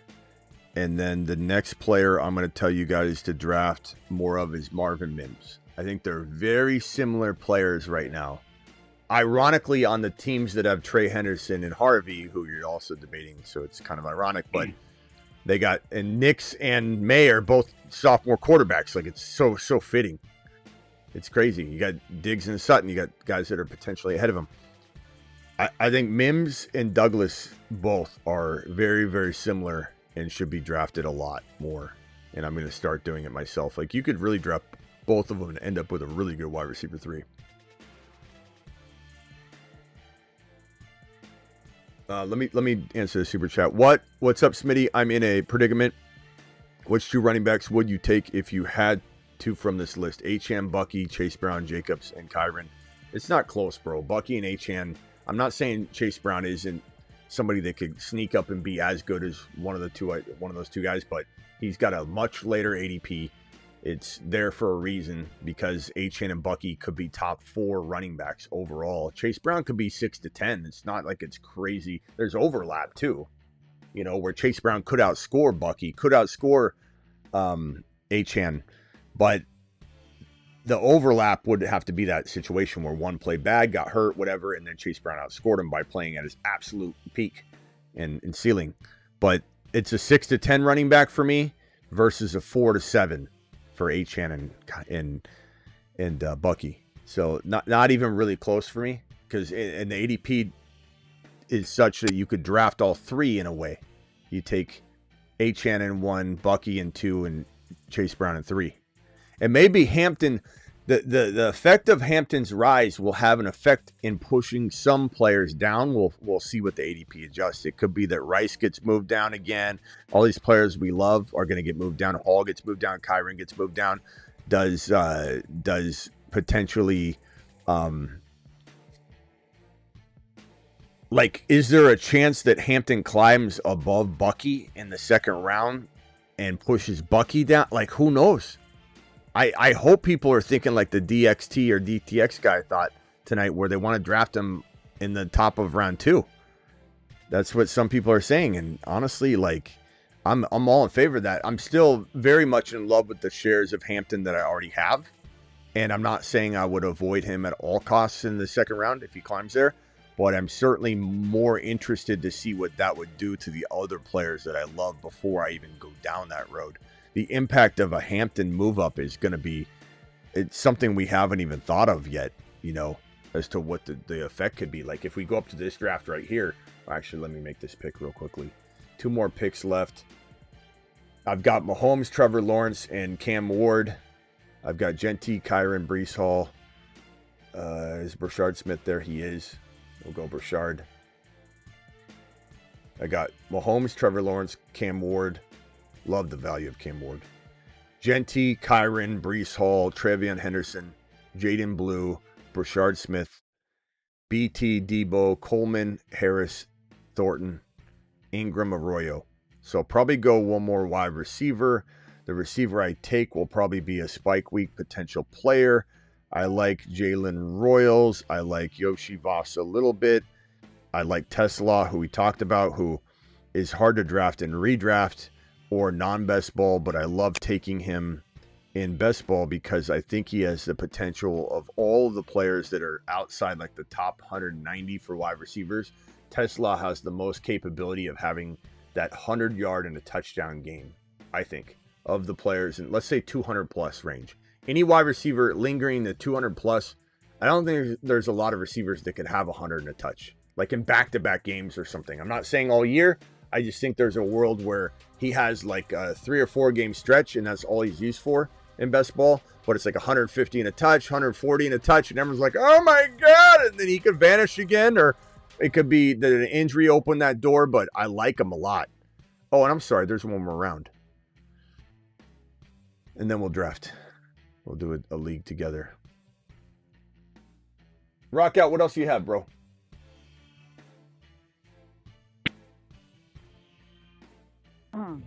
Knowing Hampton's in the third, what will be your strategy of doing a Hampton build?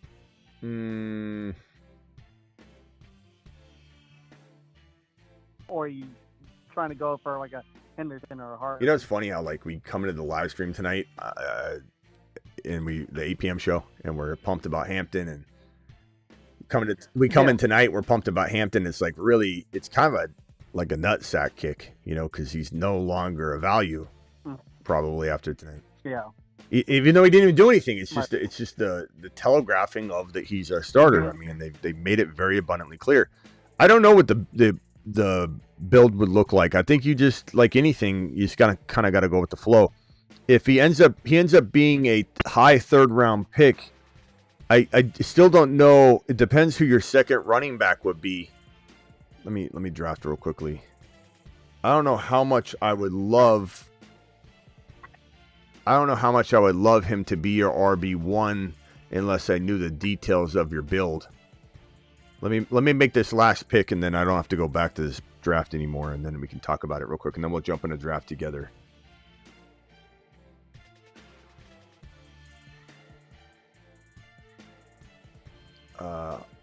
Hans says, Adam, are you good at tennis? I'm good at tennis. I'll smoke you, Hans. Hans is probably a pro tennis player. Want to get smoked in tennis? Okay, Tesla. Let's go Tesla. This team's pretty good. Pretty good. Let me throw this up on my screen. Share my team. We'll get into a draft in a minute. If anybody wants to get into the draft with us, we're going to wait to click on whatever we're joining, so don't do anything yet. This is what I want you to do. Click on this link right here. And you're going to join the Underdog Fantasy platform by clicking on that link. It's a $10 minimum. That's it. Just $10. They'll give you 50% match on your first deposit. So if you do the 10, they'll give you 5. You'll have $15. If you do 100, they'll give you 50. If you do 2,000, they'll give you 1,000. All the way up to 1,000, but it's a minimum of 10. I dropped the link. Code Smitty gets it done as well. So hang tight. As far as Hampton, I guess I would just say, like, I don't know, Rock Out. It's tough. I don't really want him as my running back one unless I'm getting Hampton and Hall, Hampton and Kyron.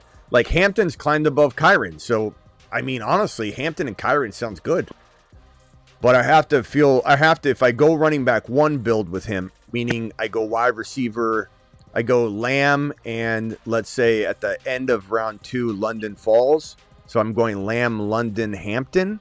Then if I get Kyron or Hall, I'm fine. But yeah, I don't know. I don't love that he's climbing. It sucks. But I also might evaluate how many, I'm still drafting a hell of a lot of Hampton, but it just might not be as much now because of his ADP climb. Here's the team that I built. Mahomes, Trevor Lawrence, Cam Ward, Genty, Kyron, Hall. Rock Out, if you can mute yourself. Actually, you know what? Let's hang up. I'm going to hang up the phone line. Guys, call back. Let's reset this clicking. It's out of control. All right, call back. H.N., Kyron, Brees Hall, Henderson, Jaden Blue, Brashard Smith. That's pretty good. Mahomes, T-Law, Genty, Kyron, Brees Hall, Henderson, Jaden Blue, Brashard Smith. That's a really, really solid team. And then I'm risking the biscuit a little bit at wide receiver 3, but I don't care because it's weekly winners. I don't need to worry about bye weeks. I don't need to worry about anything. So BT, Debo, and then I just need one of these wide receivers to have a good week when everybody else is popping off, and then boom, it's to the bank. Keon Coleman, Trey Harris, Thornton, Royals, Tesla, Ingram, and Arroyo.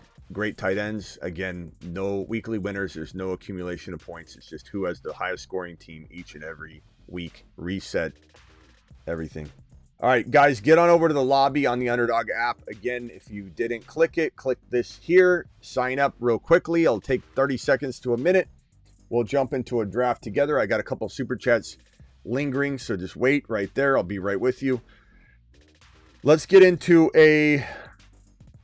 what do we got? There's a weekly winners. There's a $40 Husky. There's a $500 Big Dog. There's a $10 Eliminator. There's a $25 Best Ball. There's a $15 Marathon. There's a $20 Sprint. And the Badge Bros Brawl, which is the 6 people in every draft. And we could do 2 of those probably if we wanted to do those. But they're kind of not as fun. But I haven't done one in a while. So you guys decide in the chat what we're doing. Badge Bros or Eliminator or Best Ball Mania or weekly winners. And I'll go with what the chat votes. Southwest says BBM. The clicking's gone, so I guess hanging up the phone line and resetting it does help. I think when we get to like 4 and 5, 6 callers, the clicking comes onto the line. And then when I hang up and I get it, when I get it down to 2, it's still there. So you just got to hang up. Okay, Badge Bros, BBM. Eliminator, weekly. Badge Bros, weekly. Badge Bros. So Badge Bros has a 1 vote lead over weeklies.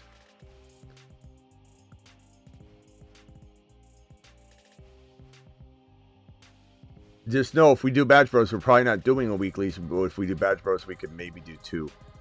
Okay, weeklies has got another vote. Weekly winners got another vote. Okay, weekly winners it is, but by a hair.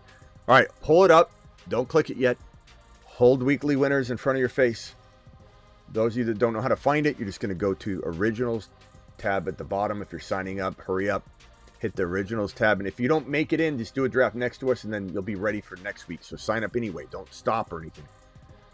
You're going to click on the Originals tab. You're going to see that there's drafts. You could always sift by NFL and then go to Weekly Winners, $10. Click it.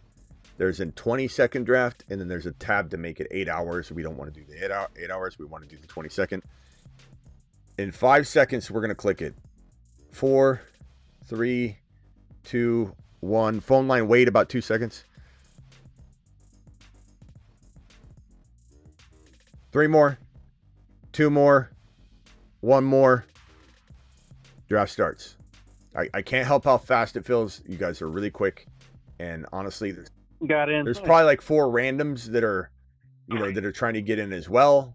And then in conjunction with everybody on our side trying to get in, we're probably going to get like 7 or 8 in ideally anyway, any one time. We did get 12 out of 12 last time when it was a horrible draft. It was absolutely ugly. Who do we have in here? Ray G. iFootball. Jeez, this is going to be a reach fest. Rock out. It might be all that we got in. Maybe, I think Manny might be. Yeah, Manny's one of ours too. Big ball, actually. Yeah. We got about a little over half the draft is our people. Which, I'm not saying that in a way that, I don't mean it the way that it sounds. It's just like, nobody's got self-control. And it's just a reach fest. I mean, I wouldn't be surprised if we're going to see like Hampton go number 3 overall. Ray Daniel's at the 5 spot. Who? Daniel from the chat at the 5, he said. Okay, I'll go Gibbs. Now, this is weekly winners, so the highest scoring team in the entire field each week gets 20K. The second highest gets 10. The third highest gets 9, then 8,000, then 7, then 6. But there's no accumulation of points from week to week. It's just reset to 0 after every week, meaning you could have everybody injured or suspended from weeks 2 through 17. But that means in week 1, you could fight for 20K. Or if your entire team was suspended from weeks 1 through 16, you could fight for 20K in week 17. And honestly, you could try and win every week if you wanted. I don't know if anybody's ever won 2 of the weekly winner weeks. Like 20K and then like a week 18 or 17 and won 20K. I don't know if they have. Will MHJ get more targets than McBride this year? I don't think he will, but I think he'll get more touchdowns, just like he proved last year. Can you pay H and Associates again? Can you play? I think you mean. Yes. In a jam, call HHH and Associates. Triple H and Associates. Locations on Earth and Jupiter. HHH and Associates. I got to make some sort of... I don't want to redo it because I love it. I think at the end it might just be like... I don't know. What could Hampton say? Like... HHH and Associates, and then at the end go, and Hampton. Like, I don't know. I mean, it could just be HHH and Associates, and I could just try and redo it exactly the same, and then we just get used to it really quickly. I don't know. Quadruple H and Associates. In a jam called Quadruple H and Associates. But it's kind of cool the way it is, too. I don't know. Chat, vote on it. Go ahead, rock out. Or, I'm sorry, Travis. So, let's see. So, McBride had last year at 147 targets and MHA at 116. You think that just holds a little closer? You don't think he'll pass him up, though? I don't know. McBride's still the primary. Yeah, I don't know. What was the divide? MHJ had how many targets and how many did McBride have? MHA had 116, McBride had 147, so about 30 different. I think it'll definitely. 30 the more. gap will be closed. But yeah, I mean, hard to really. Hopefully they're both above that, 130, 140 mark. Hard to say. I mean, they're both different players for the offense. Like McBride's the number 1 in targets and yards. MHJ is the number 1 in touchdowns. And I think McBride definitely gets more touchdowns, but MHJ's still going to be the touchdown target hog. I mean, he's just a monster. Oh yeah, he's going to be so hard to guard in the red zone with his size. Definitely. This guy's trying he's doing what I tried last time. You're not going to get it. Ray G, you're not. I mean, actually, I shouldn't say that. I'm sorry. I tried to do it. And I looked at the ADP, and it's really hard. Sorry, I shouldn't have said anything, but I don't think it would have changed anything. All right, I'm not going to go triple. I'm going to go Garrett Wilson. I love MHJ. I almost took him here. Ray G, maybe you will because we only have like 5 or 6 people in here, but Triple H and Associates and Hampton. Hampton became a partner. I could do like a news clip, like breaking news. Triple H and Associates has hired on a new partner. They've merged with maybe I will just add on to it. It'll be the same thing and just have like a 10-second, breaking news clip. Hampton went late 3rd here. I'm surprised.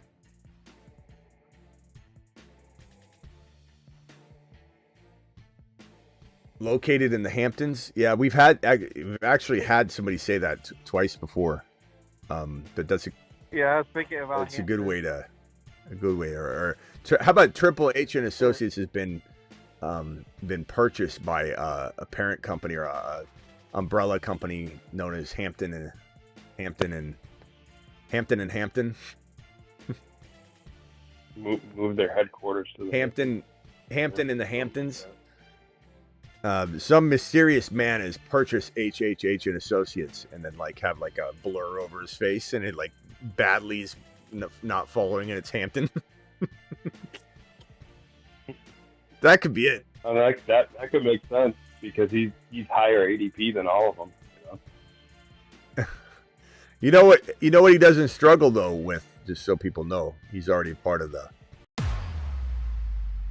4 horsemen. Genty, Hampton, Hendy, Harvey, Do It Live, 4 horsemen, making dreams come true.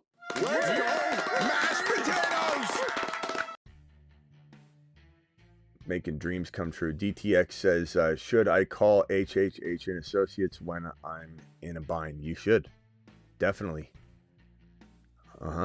No doubt about it. I think that's a good one. We'll have it purchased with breaking news in a recent purchase from an unknown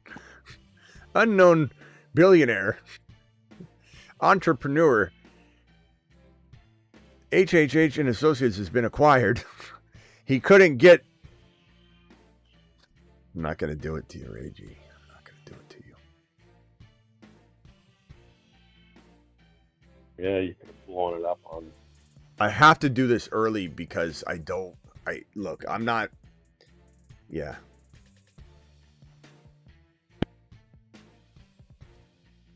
I think you got it.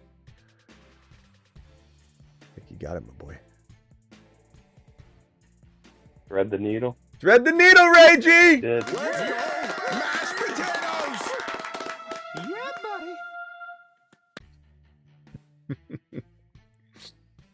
buddy.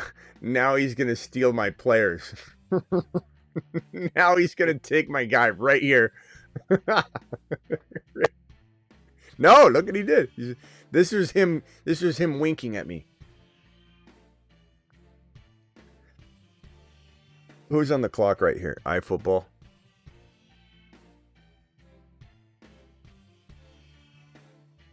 It's okay. There's enough for both. Okay, so do I go Harvey or Hendy here? Weeklies is tough because I'm liking Hendy long term, but I mean, damn, Harvey's good too. I'm a Harvey guy. Go for it. I want to go Hendy. It's a coin flip. I have Hendy above him until we hear something bad. But somebody said so I didn't even see it. Pickens went in the third. What? I didn't even see that. Who did that? Who did that back there? Who is that? Who is that masked man? It's not one of our people. I don't recognize that name. That's not us. That doesn't have our signature on it. I love Pickens, by the way. I do. And, technically, I guess he could have went. He could have went like in the 4th pick instead of that 36th pick, and it would have made me feel a little bit better about it. Hendy, Bucky, Genty, Garrett Wilson, Hunter is pretty good. That's a really good team, I think, in a sniper environment, especially in weeklies where you're not like these rookies. I can wait on them. Jahmyr Gibbs and Bucky, I might have 2 top 5 running backs right there. Garrett Wilson, Travis Hunter. I think I have 2 top 12 wide receivers. I don't care if anybody wants to at me. I don't care. Trey Henderson, I think he plays like a top 6 to 10 running back at a certain point, but maybe finishes 12 or 13 or something like that. Who knows? Oh, we got our nightly. Travis Hunter is working with the DBs more than the wide receivers. He is? Oh no, bro! I didn't know that. I just picked him.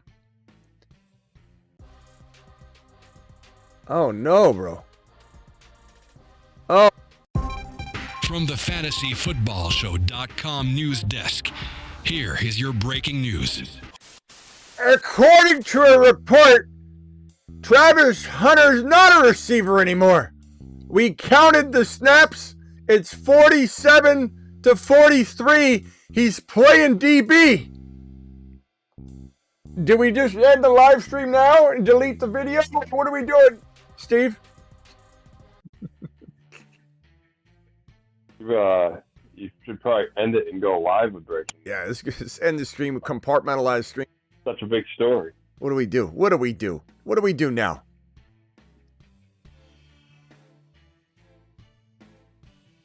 I mean, yeah, there's no way Debo is falling to me in this environment. Jeez. And I'm honestly, if I wait on Bo Nix, he ain't coming back to me either. Ray G, I'm proud of you getting that.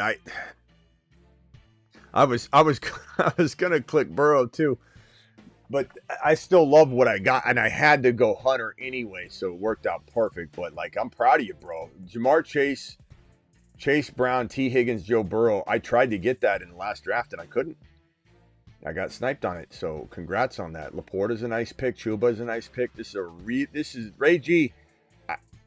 Ray G might be dropping a G super chat if he gets his 20K. I can feel it. Ray G. We're going to start calling you Ray G's. Nice. Multiple G's. Ray multiple G's. Ray 20G. Ray 20G. If you win, you have to change your name to Ray 20Gs. Jeez. The team's good, man, for weeklies. I like it. Ray G dropping odds. Now, I suppose I should go Emeka Egbuka, Garrett Hunter Buka, Bo Nix, Bucky, Jahmyr Gibbs. That's my starting lineup. Obviously, I need a flex. No. Trevion Henderson's my flex. That is my starting lineup. That is great in weeklies. It's all that really matters is your starting lineup. Of course, injuries and unexpected bad play, you want those bench players, but your goal is to draft this unit. So like in Ray G's case, I wouldn't have done Mixon though, Ray G. Damn it. His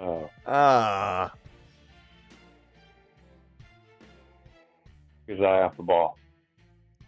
Ray G, you were perfect. That was a 10 out of 10 draft. He was wide open for the end zone and tripped over his own feet. You stepped on your own junk. and fell down. Mixon. I mean, if there is a world where Mixon plays well for a handful of games and then weekly, maybe it happens, but he timed out. Yeah, likely story, Ragey. Should we run it back and see if the time actually expired? Damn it, Ragey. Use my process. Cue somebody, then go look. It's a very important thing. Even if it's not a player you want to draft, it's just a player you love. Cue them and then look around. You're so stress-free. When I do it, I'm never, ever stressed out. When I cue a player I really like and I know I could take them, and then I just shop around and I let it time out if I want.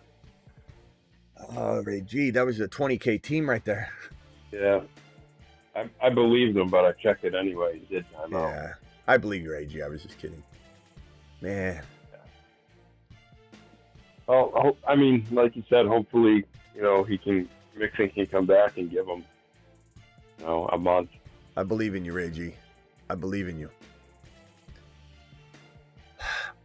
Looks like our Patrick Mahomes drafter, who is that Rock Out? Rock Out, are you Patrick Mahomes? Yeah. Okay, yeah, you got sniped on Kelsey, bro. It sucks. Your team's good, though. Puka, Drake London, Breece Hall, Rashee Rice, RJ Harvey, Patrick Mahomes. That's good, bro.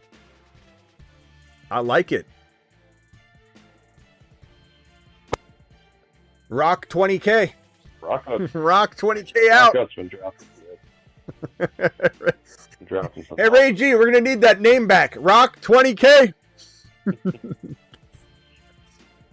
I don't have a tight end yet. But okay, I'm gonna go Evan Ingram with my Bo Nix. Yeah.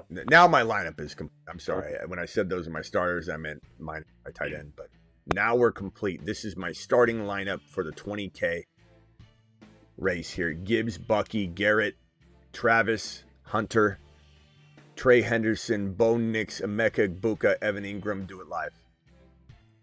All right, let's see. Let's see what Ray G can. Cooper Kupp! Ray! Somebody get a hold of Ray. His mom's got his phone. Ray, your mom is stirring the meatloaf with your phone right now, and it's making selections. Ray. Ray. What are we doing back there?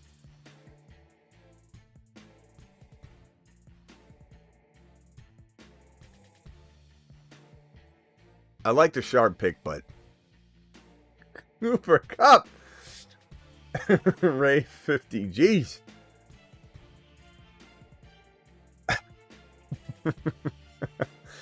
I mean, look, could Cooper Kupp do okay? I suppose. You know what? Let me take that back. In weeklies, who knows, man? Weekly, who knows? Maybe Cooper Kupp still has it for like 4 games. You know what I mean? Like the battery example I use, like the leaf blower. Maybe this is Cooper Kupp right here, Ray G.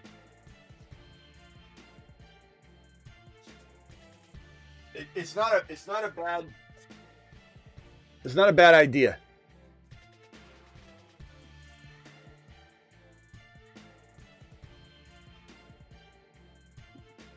You guys can't even hear that. Let me get my. No, I can't. I don't know about the screen. Let me get my other question. Did Malik Neighbors go in the second round? Oh, go ahead. Oh no, hold on, Ray G. We're trying to get the leak one. Wait 1 second. This is Ray G with Cooper Kupp. Ready? Week 1. Week 2. Week. But hey, that's a couple weeks of it. Maybe it works out. It's certainly possible. I mean, look, Cooper Kupp. I have wondered. It still didn't work, did it?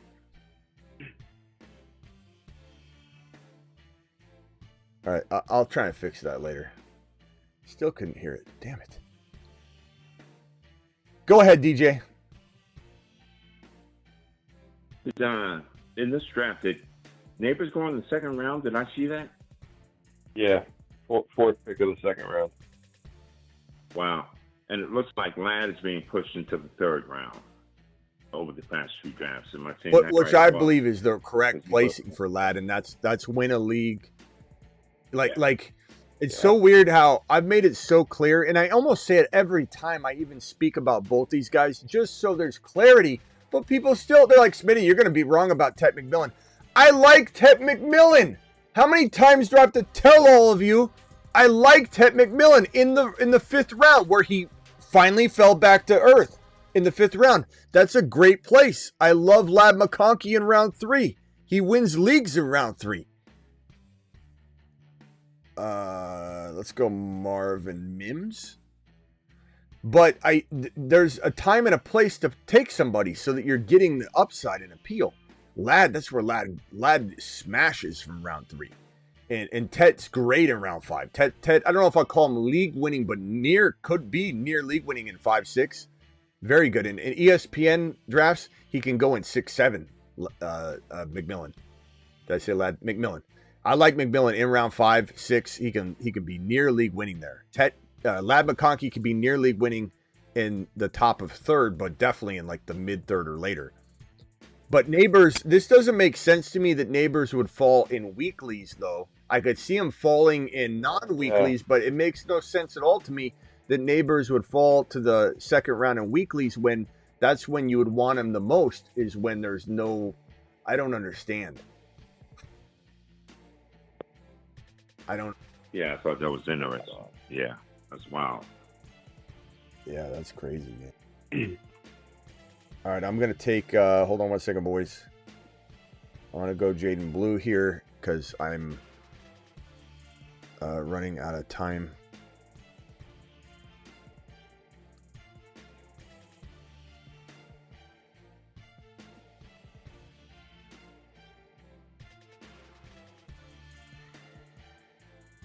Let's see here. Hold on one second, boys. All right, go ahead, DJ. You haven't gone yet. What can I help you with? So, here's something that I saw. Around Gatson. He had, it might be a good thing, maybe a bad thing, but he had like 5 first read routes. 1 catch. So I thought that was a positive. I think, I don't know if he was covered, maybe he wasn't getting open, but he had 5 first read targets. And on the play where, that last play where Lance had rolled out, what Gatson did not do, which Lance was trying to tell him to do, was turn up. Who was the player that didn't pull in his Trey Lance's third touchdown? Who was the wide receiver that didn't toe tap? It wasn't like a big name player, but I forget who was. But that sucked. No, it wasn't. That sucked because you got to be careful when you're trying to catch the ball. You got to try and keep your body as much on the ground as you can. And I know he was jumping for it, and I get that, but like that sucked for Trey Lance, because if Trey Lance walked out with 3 touchdowns, which he should have had, and by the way, Trey Lance, that last kind of series there, he threw 3 football, or maybe it was 2 back-to-back footballs that were very well placed because they were either touchdowns. The first one was at the top left of the end zone. The second one was that one that got ruled a touchdown, and they reviewed it. Both of those were either going to be caught or they were incomplete. And so that's probably one of the most important things I noticed watching him. Yeah. Yeah, they went back to that play because they ran that same route, and he didn't put enough air on there, right? And then went back to it. And you're right, it was the left back corner pylon. So, yeah, that, you know, good showing for Lance. Vidal, depending upon Najee, you know, he was on the bubble. I mean, they drafted him last year, and he's okay. But I don't think it really matters. Yeah. Patterson. Yeah, Vidal's not taking Najee's job even with one eye. But no, he'll make the squad though. Yeah, he probably did earn that. That's, you know, but you never know. Sometimes you think you know that, and you see like even in like the last game, a player will have like 100 yards and a touch and they get cut, but then they get put on the practice squad. So no matter what, he'd be at practice. If they don't get no matter what, but he probably wouldn't. I mean, no matter what, he'd go on the practice squad, I would assume. But yeah, I think there's a good chance that he's made that team by that showing. That was not bad. So yeah, keep an eye on Gatson. Team. Yeah, we like him because he had 5 first-read targets. I can't see the all 22 to see what it was, but only 1 catch with 5 first-read targets when he was out there. That's pretty talented. Yep. Oh, one more thing. Travis Hunter. He is no Gordy Lockbaum, right? Gordy Lockbaum's the star. I cracked myself up. Gordy Lockbaum. Travis Hunter is no Gordy Lockbaum. Okay. Gordy Lockbaum. You guys know who Gordy Lockbaum is, right? Holy Cross. Oh, yeah. Okay. Played at Holy Cross. 2-way player. FCS today, right? But, I was just injecting that. He was a 2-way player. Maybe the last, in the FCS. But that's what I was saying. He's no Gordy Lockbaum. Anywho, I'll leave you guys with that. All right. Thank you, DJ. Best show on the planet. Thanks, DJ. Bye. Yeah. I think that was equivalent of a dad joke, I think. That was a deep and he said it like 3 times, and and he kept making himself laugh. That was definitely a dad joke.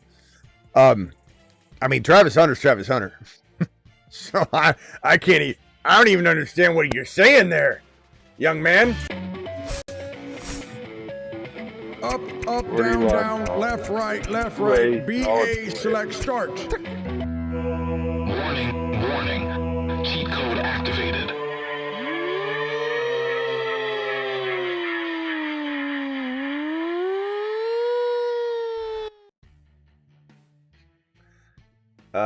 Hampton over Genty, you don't know anything. Yet here you are.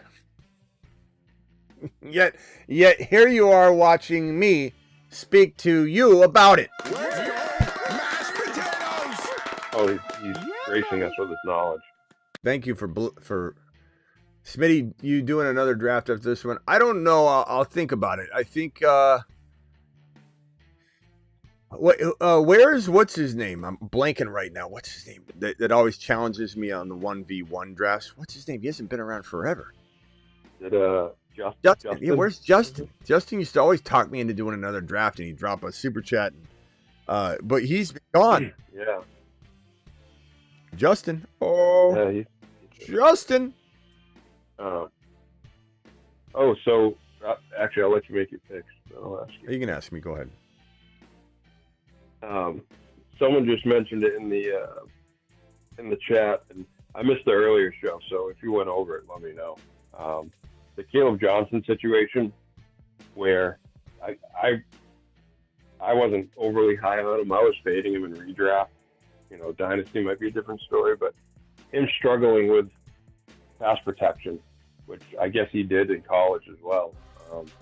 Yeah, I mean, look. I think it opens the door for Warren. Yeah.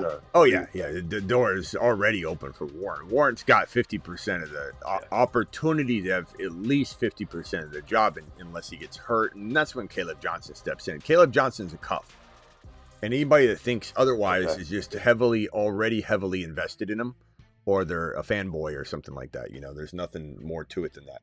But he's certainly a great cuff. We'll have him on the. It's probably going to offend some people. We're going to put him on the cuff board. Well, that's the way I felt. I know I get a lot of pushback, and I know people. There's at least a group of people who are very high on Caleb. Like, I think too high, and for redraft, I'm just not going near him for the situation he's in. Now we're getting this news. Warren's still there. Arthur Smith offense. Like, Dynasty is a different story maybe, but there's so many players. Like, I'd see him on the board now. I'd take Rashard Smith over Caleb Johnson right now in a redraft. Yeah. I know ADP-wise. Top Chef says Smitty is hilarious. I'm hilarious like what? Like I amuse you? I'm here to amuse you? Because you're probably one of the funniest nonchalant guys I've encountered. Kruger, please recite like you're in the movie Casino. No, Goodfellas. Goodfellas. The scene. Recite it like you're. What's his name? The guy that passed away that played the role. Why am I blanking? No. The other guy. What's his name? What's his name? He died. Oh, Ray Liotta. Kruger, Ray Liotta's scene. But yeah, he says it to Joe Pesci. Recite it like you're Joe Pesci. Say, what? I amuse you? Like, I'm a funny guy. How? Go ahead. Oh, you want me to do my best Joe Pesci impression from Goodfellas? All right, here we go. What are you funny? How? I'm funny like I'm on class. Amuse you. Make you laugh. I'm here to amuse you. There you go. Kruger, you're fired. You're a funny guy. Thank you, Top Chef. All right. Sorry, Travis. What else were you saying? No, just like 1-for-1 right now. I'd take Richard Smith over Caleb. Yeah, that's. I know a lot of people are going to push back. I know a lot of people don't like Warren. Obviously, Warren's had injury issues, but if he can stay healthy, I mean, he's shown he's a pretty good bat. The way I would look at this is, okay, Caleb Johnson's going way ahead of Richard Smith, so I wouldn't even personally get into a territory of people don't understand what you're saying. So I would say, obviously, cost of entry is a huge thing here. But I agree with you. Like, if you were in a vacuum and you had to draft for upside, Richard Smith, as much as someone might think that's just crazy, how could you? Where are they going to be at the end of the year if this goes the way that we think it could for Richard Smith? They're going to be nowhere to be found, and they're going to pretend they didn't say what they said. They're going to go, I lied. I just didn't think. I mean, there's so many different, ways that could. Also, I'm going to take a player here.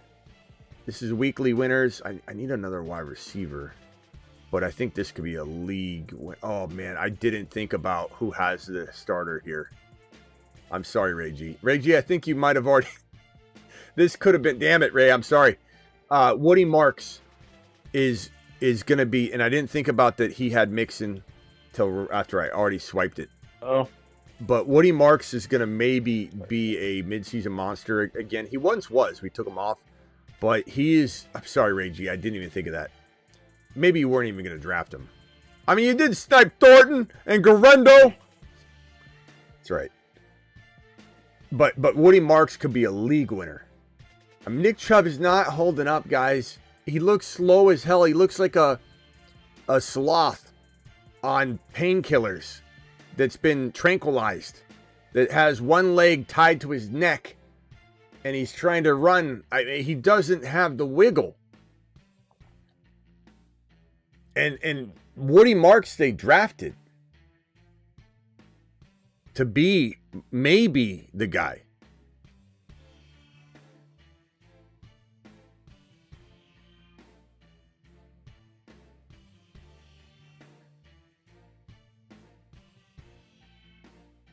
I'm sorry, Rock Out. I mean, you have Mahomes. I'm sorry if I took Royals from you. I didn't know if you were going to or anything.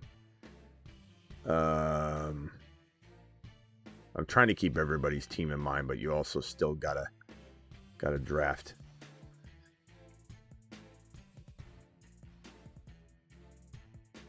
Woody Marks. And Travis and I went over this the other night. I don't think people realize how good of a receiving running back he is. Woody hits the mark in the receiving department. There's just no other way to say it.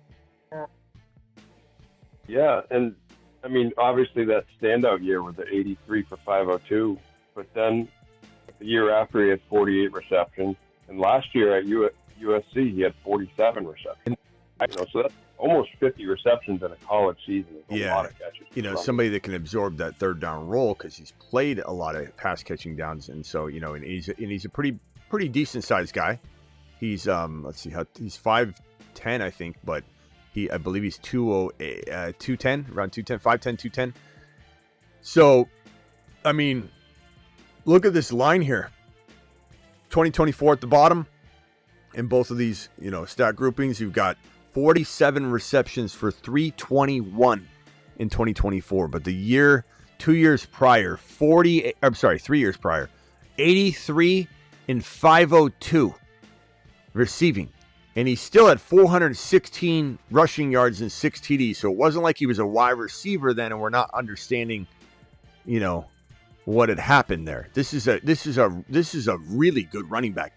And then his, 2024 rushing campaign, you can see 9 touchdowns, 5.7 a pop, 1133. Again, the 47 for 321. No receiving TDs, but he did have 9 touchdowns on the ground. This Woody Marks is impressive, and the wide receiver capability makes you think they're going to get him there on third downs. And if this team is hurting on the offensive line, which you could say, well, that doesn't bode well, but they're going to throw to him. They're going to dump it off to him. This guy has a receiving capability. They're going to have to get a running back in there that can bail out Stroud on dump-offs and screens and things like that. In the flat, he needs to be able to, they need somebody who can catch, and he's proven to be a near wide receiver. So Woody Marks is league winning. League winning. Zero risk league winning. I got him around 16, and I reached. I could have got him easily at 196 probably. Or maybe not. He might be climbing a little bit. Joe Mixon, he's nowhere to be found right now.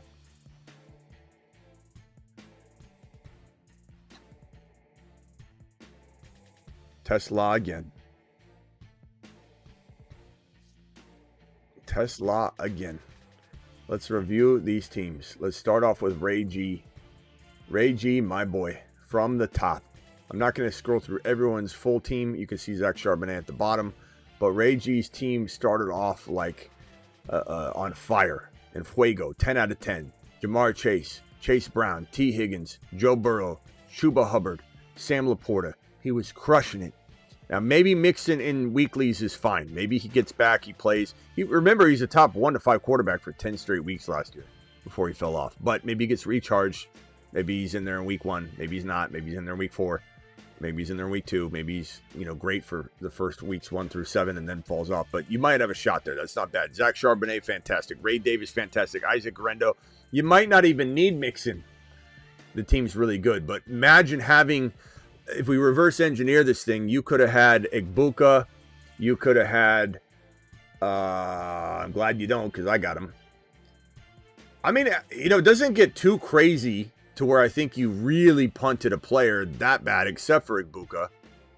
You would have maybe got, in some cases, Debo in a outside of our community draft. But you did. I mean, you did great, bro. Cooper Kupp, who knows? I ragged on that at first, but maybe he has 4 games. Zach Charbonnet, Ray Davis, and Agrendo are fantastic running backs to pair with Chase Brown, and Chuba Hubbard. So you might be fine.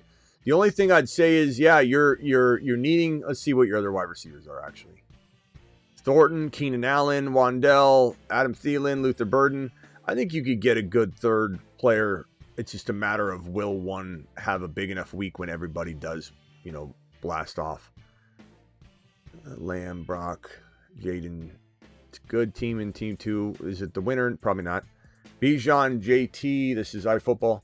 Ladd, DJ Moore, Sutton, Caleb Johnson, Ricky Pearsall. A lot of guys I don't like. Golden, no thank you. I'm sorry. I like your teams normally, but it's okay. I don't have to like all of them. My team, Jahmyr Gibbs, Bucky, Garrett Wilson, Travis Hunter, Trevion Henderson, Bo Nix, Emeka Egbuka, Evan Ingram, Travis Etienne. Got sniped on Bigsby, damn it. Marvin Mims, Jaden Blue, like the team. Big balls in the 5 has Saquon, Josh Allen, Tyreek Hill, James Cook, Jamison, Odunze, Judy, Keon. Not a bad team at all. I just don't think it's going to win 20K personally, but that's me. You got some potential. Got some potential. As the I don't know what you call them. Say. Generation, I don't know what I'm doing. Generation nonsense. Manny, Christian McCaffrey, Lamar, Kyron Williams, Mike Evans, Zay Flowers, Jaden Waddle, Brian Robinson Jr. Started off great. Puka, Drake London, Breece Hall, Rasheed Rice, RJ Harvey, Patrick Mahomes, Chris Olave, Cam Scatterboo. I like it. Trey Harris, nice job, rock out. AJ Brown, Amon-Ra St. Brown, Josh Jacobs, Xavier Worthy. Where am I at? Oh, McLaurin, Devontae Smith, Shakir, Kyler.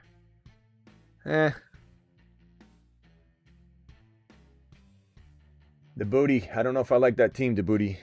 I think there's some pieces that I like, and then the rest of it's booty, which some might say is gold. PF from the 9 spot. Justin Jefferson, Malik Neighbors, Omarion Hampton, JSN, Alvin Kamara, Ridley, Travis Baker. Yeah, I mean, it could be one of those teams, I guess. Derrick Henry, A.J. Brown, Jalen Hurts, George Kittle, James Conner, Deebo Samuel, Jordan Addison. My favorite team, no. Is it good? Yeah. I think it could do damage for a week. Introvert. Genty, BT, McBride, MHJ, Tet, Monty, Fields. Yeah. Pretty good, bro. And then finally, Dog at the end. I don't think this is our guy. He took Pickens in 3. I would not on my watch, man. I mean, I don't know what in the hell is going on there. Devon A. Chan, Nico. I love George Pickens too. Shame on you for making me talk bad about Pickens at all. But to do that to me, make me have to cut him down to size. What are we doing? Devon A. Chan, Nico, George Pickens, Devontae Adams, Swift, Pacheco, bro, Dak, T.J. Hawkinson, Caleb. No thanks. That team set sail. It's chasing the tsunami. It's saying, you forgot to take me. You forgot to take me under with you. All right, boys, I'm tired. I'm out of here. Anything else from either one of you? Just real quick, who was it in the chat? Varner was asking if he should trade Terry McLaurin for the 1.05. He thinks he could get Travion. Oh, God, He's a little worried that he'll be thin at wide receiver. Repeat the trade one more time. Sean, thank you. Yeah, Sean, 5 gifted. When did he do that? Did he just do it? Just when you were looking at the teams, yeah. Okay. Hey, Sean, if you're still there. Sean, you there? Sean.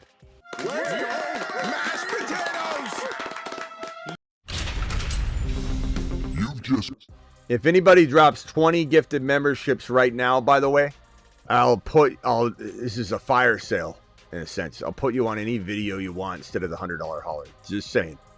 All right, go ahead, Travis. Give me that trade one more time. Yeah, so it would be Terry McLaurin. He has Terry McLaurin. Trading it for the 1.05. He says he believes he would get Travion there. And his hesitation is he might be thin at wide receiver. But, I mean, McLaurin only has 1 or 2 more good years anyway. So. Yeah, but 1.5... I mean, Travis knows what I'm going to say here. He's just trying to present the case as unbiasedly and untainted as possible. But, I mean, the end of the day, bro, where's McLaurin? Here's McLaurin. What pick do I want over McLaurin? Well, I mean, you're talking about Genty, check. Talking about Hampton, check. Hunter, check. Henderson, check. Harvey, check. And am I missing somebody? Genty, Hampton, Harvey, Hendy, Hunter, and then Igbuka. I'd rather have Igbuka. And then honestly, I'd rather have Tet. Yeah, I mean, Tet. I mean, you're talking about, you're really at the 7-8 territory. Let me just tell you, that's me wanting those players and not considering he's an old man. You know what I mean? Like, there's a real case to be made that you just keep on chugging on down this, and you say to yourself, I'd take the 9 or 10 pick over McLaurin probably. Like, I'm drafting Igbuka over McLaurin. If you cut McLaurin and threw him into the rookie draft, my man, so you're safe. I'm drafting Ted McMillan over McLaurin if you cut McLaurin today and throw him into the rookie draft. You know, if you need a quarterback, I assume it's not Superflex. If it is Superflex, you might have said that. Then Ward, obviously. So this really isn't a close decision, and you can't let yourself, be run astray on a But I'm worried about my receiver. Like, you need to judge the trade, my man, the value that you're leaving on the board. And he has not that it matters for this trade necessarily, but he has the 1.04 as well. So it is. I don't know if it just gives him. Oh, is it? Yeah, I think you get Ward in there. You're definitely getting. You might get Travis Hunter. You can take McLaurin over Travis Hunter in a dynasty. Hell no. And having the 1.04, 1.05, you could either get two great prospects, young guys for the future, and they're going to produce this year too. Or he could take that and move up and get a Hunter or a Genty if you want. So he has the 1.4. So that means that, let's say Ward goes, then he's guaranteed to have Hampton and Hunter. Or I'm sorry, he's guaranteed to have Hampton or Hunter if Ward goes, because you're gonna have Genty go, you're gonna have Ward go, and then so if you have 4 and 5, your worst case scenario. And I know you need a wide receiver. You could go Tet in one of the Hendy or Harvey, and you're fine. I totally 100% would do this trade. Because you control that pick before, you're almost guaranteeing yourself you're controlling the situation a little more. The Genty and Hampton are going 1 and 2 for sure. So. Then if it's not Ward, then you could consider Ward because it's a super flex. But I mean, even if it was, you're still fine, man. You still get Hendy and Tet or Igbuka if you want. I'd rather have Igbuka over Tet McMillan. Igbuka's a better player now, in my opinion. And I'm not saying that in a disrespectful way. I love Tet McMillan. Again, T. Higgins. That's what he could be. That's a top 30 overall player. That's a very respectable take. But I want Igbuka now and for the future. And that's not disrespectful. That's just me loving what Igbuka is going to be. He's going to be a superstar. Yeah, DeBalt's got it right. If you don't need quarterback, you get Hunter, and then or Hendy or Buka. Two of those three. Mm-hmm. Yeah, it's a no-brainer. All right. I'm out of here, boys. All right. I'll see you tomorrow. Thanks, Smitty. Talk to you later. See you, Rock Out. See ya. Later, Rock Out. Cool. All right, I'm out of here. Thanks for the gifted membership, Sean. The man, the myth, the legend. Shawnee boy. Thank you, Shawnee boy.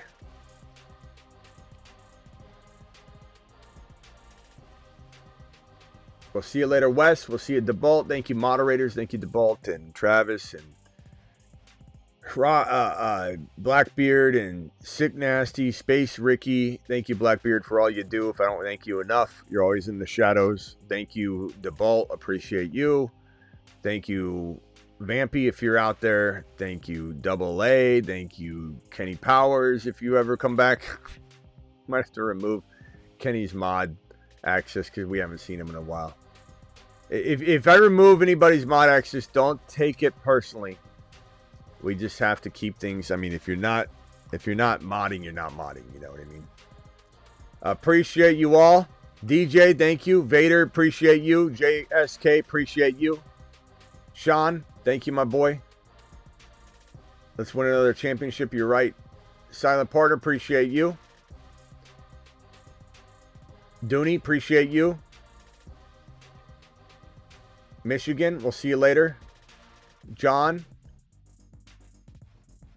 Martin, Varner, Wes, I said already. See, Wes, I said your name twice. You feel special? There you go, Wes. Do it live. That was saying hi to you and your alien friend that's sitting right next to you. Casey, we'll see you later, bro. All right, I'm out of here.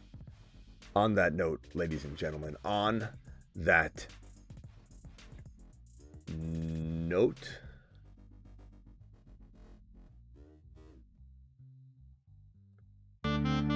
Hey, I'm Dom, and I drive fast cars, get hot chicks, and draft Ashton Genty double fist style with 2 cell phones at the same time.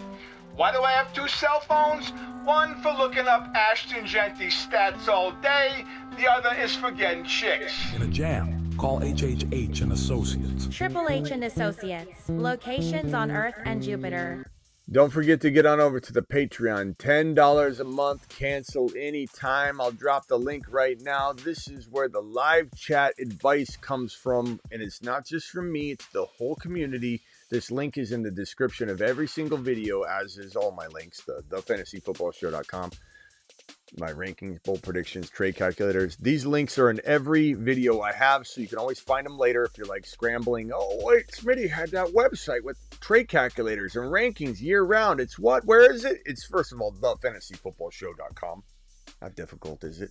But it's in the link. The link's in the description of any video. But this link is to $10 a month, cancel anytime.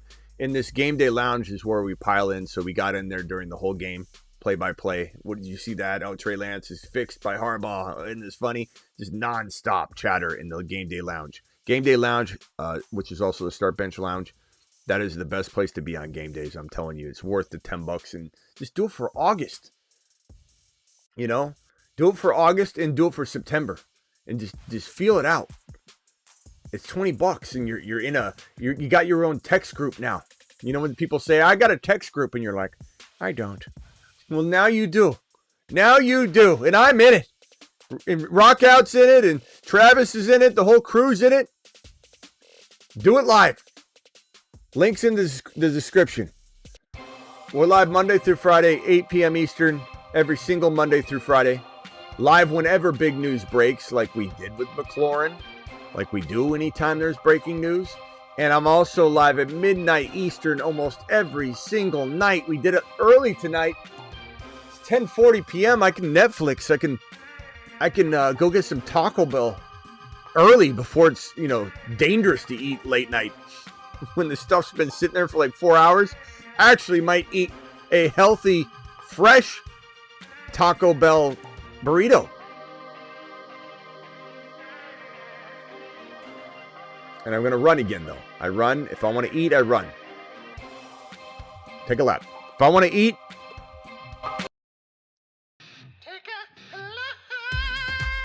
I want a snack, I got to run. We're all doing a 35-day challenge. Join us. Opening day, Thursday night. Meet your goal. Whatever you want it to be. See you all tomorrow. See you on the Patreon. I'm going to go on the Patreon right now.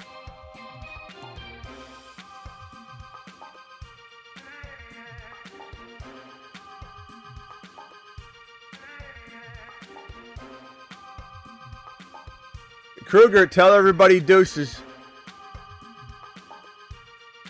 All right, everyone. Deuces. Don't forget to drop a deuce on that like button on your way out. And stay loose, stay liquid, and we'll catch you next time. Deuce if you're loose. Later.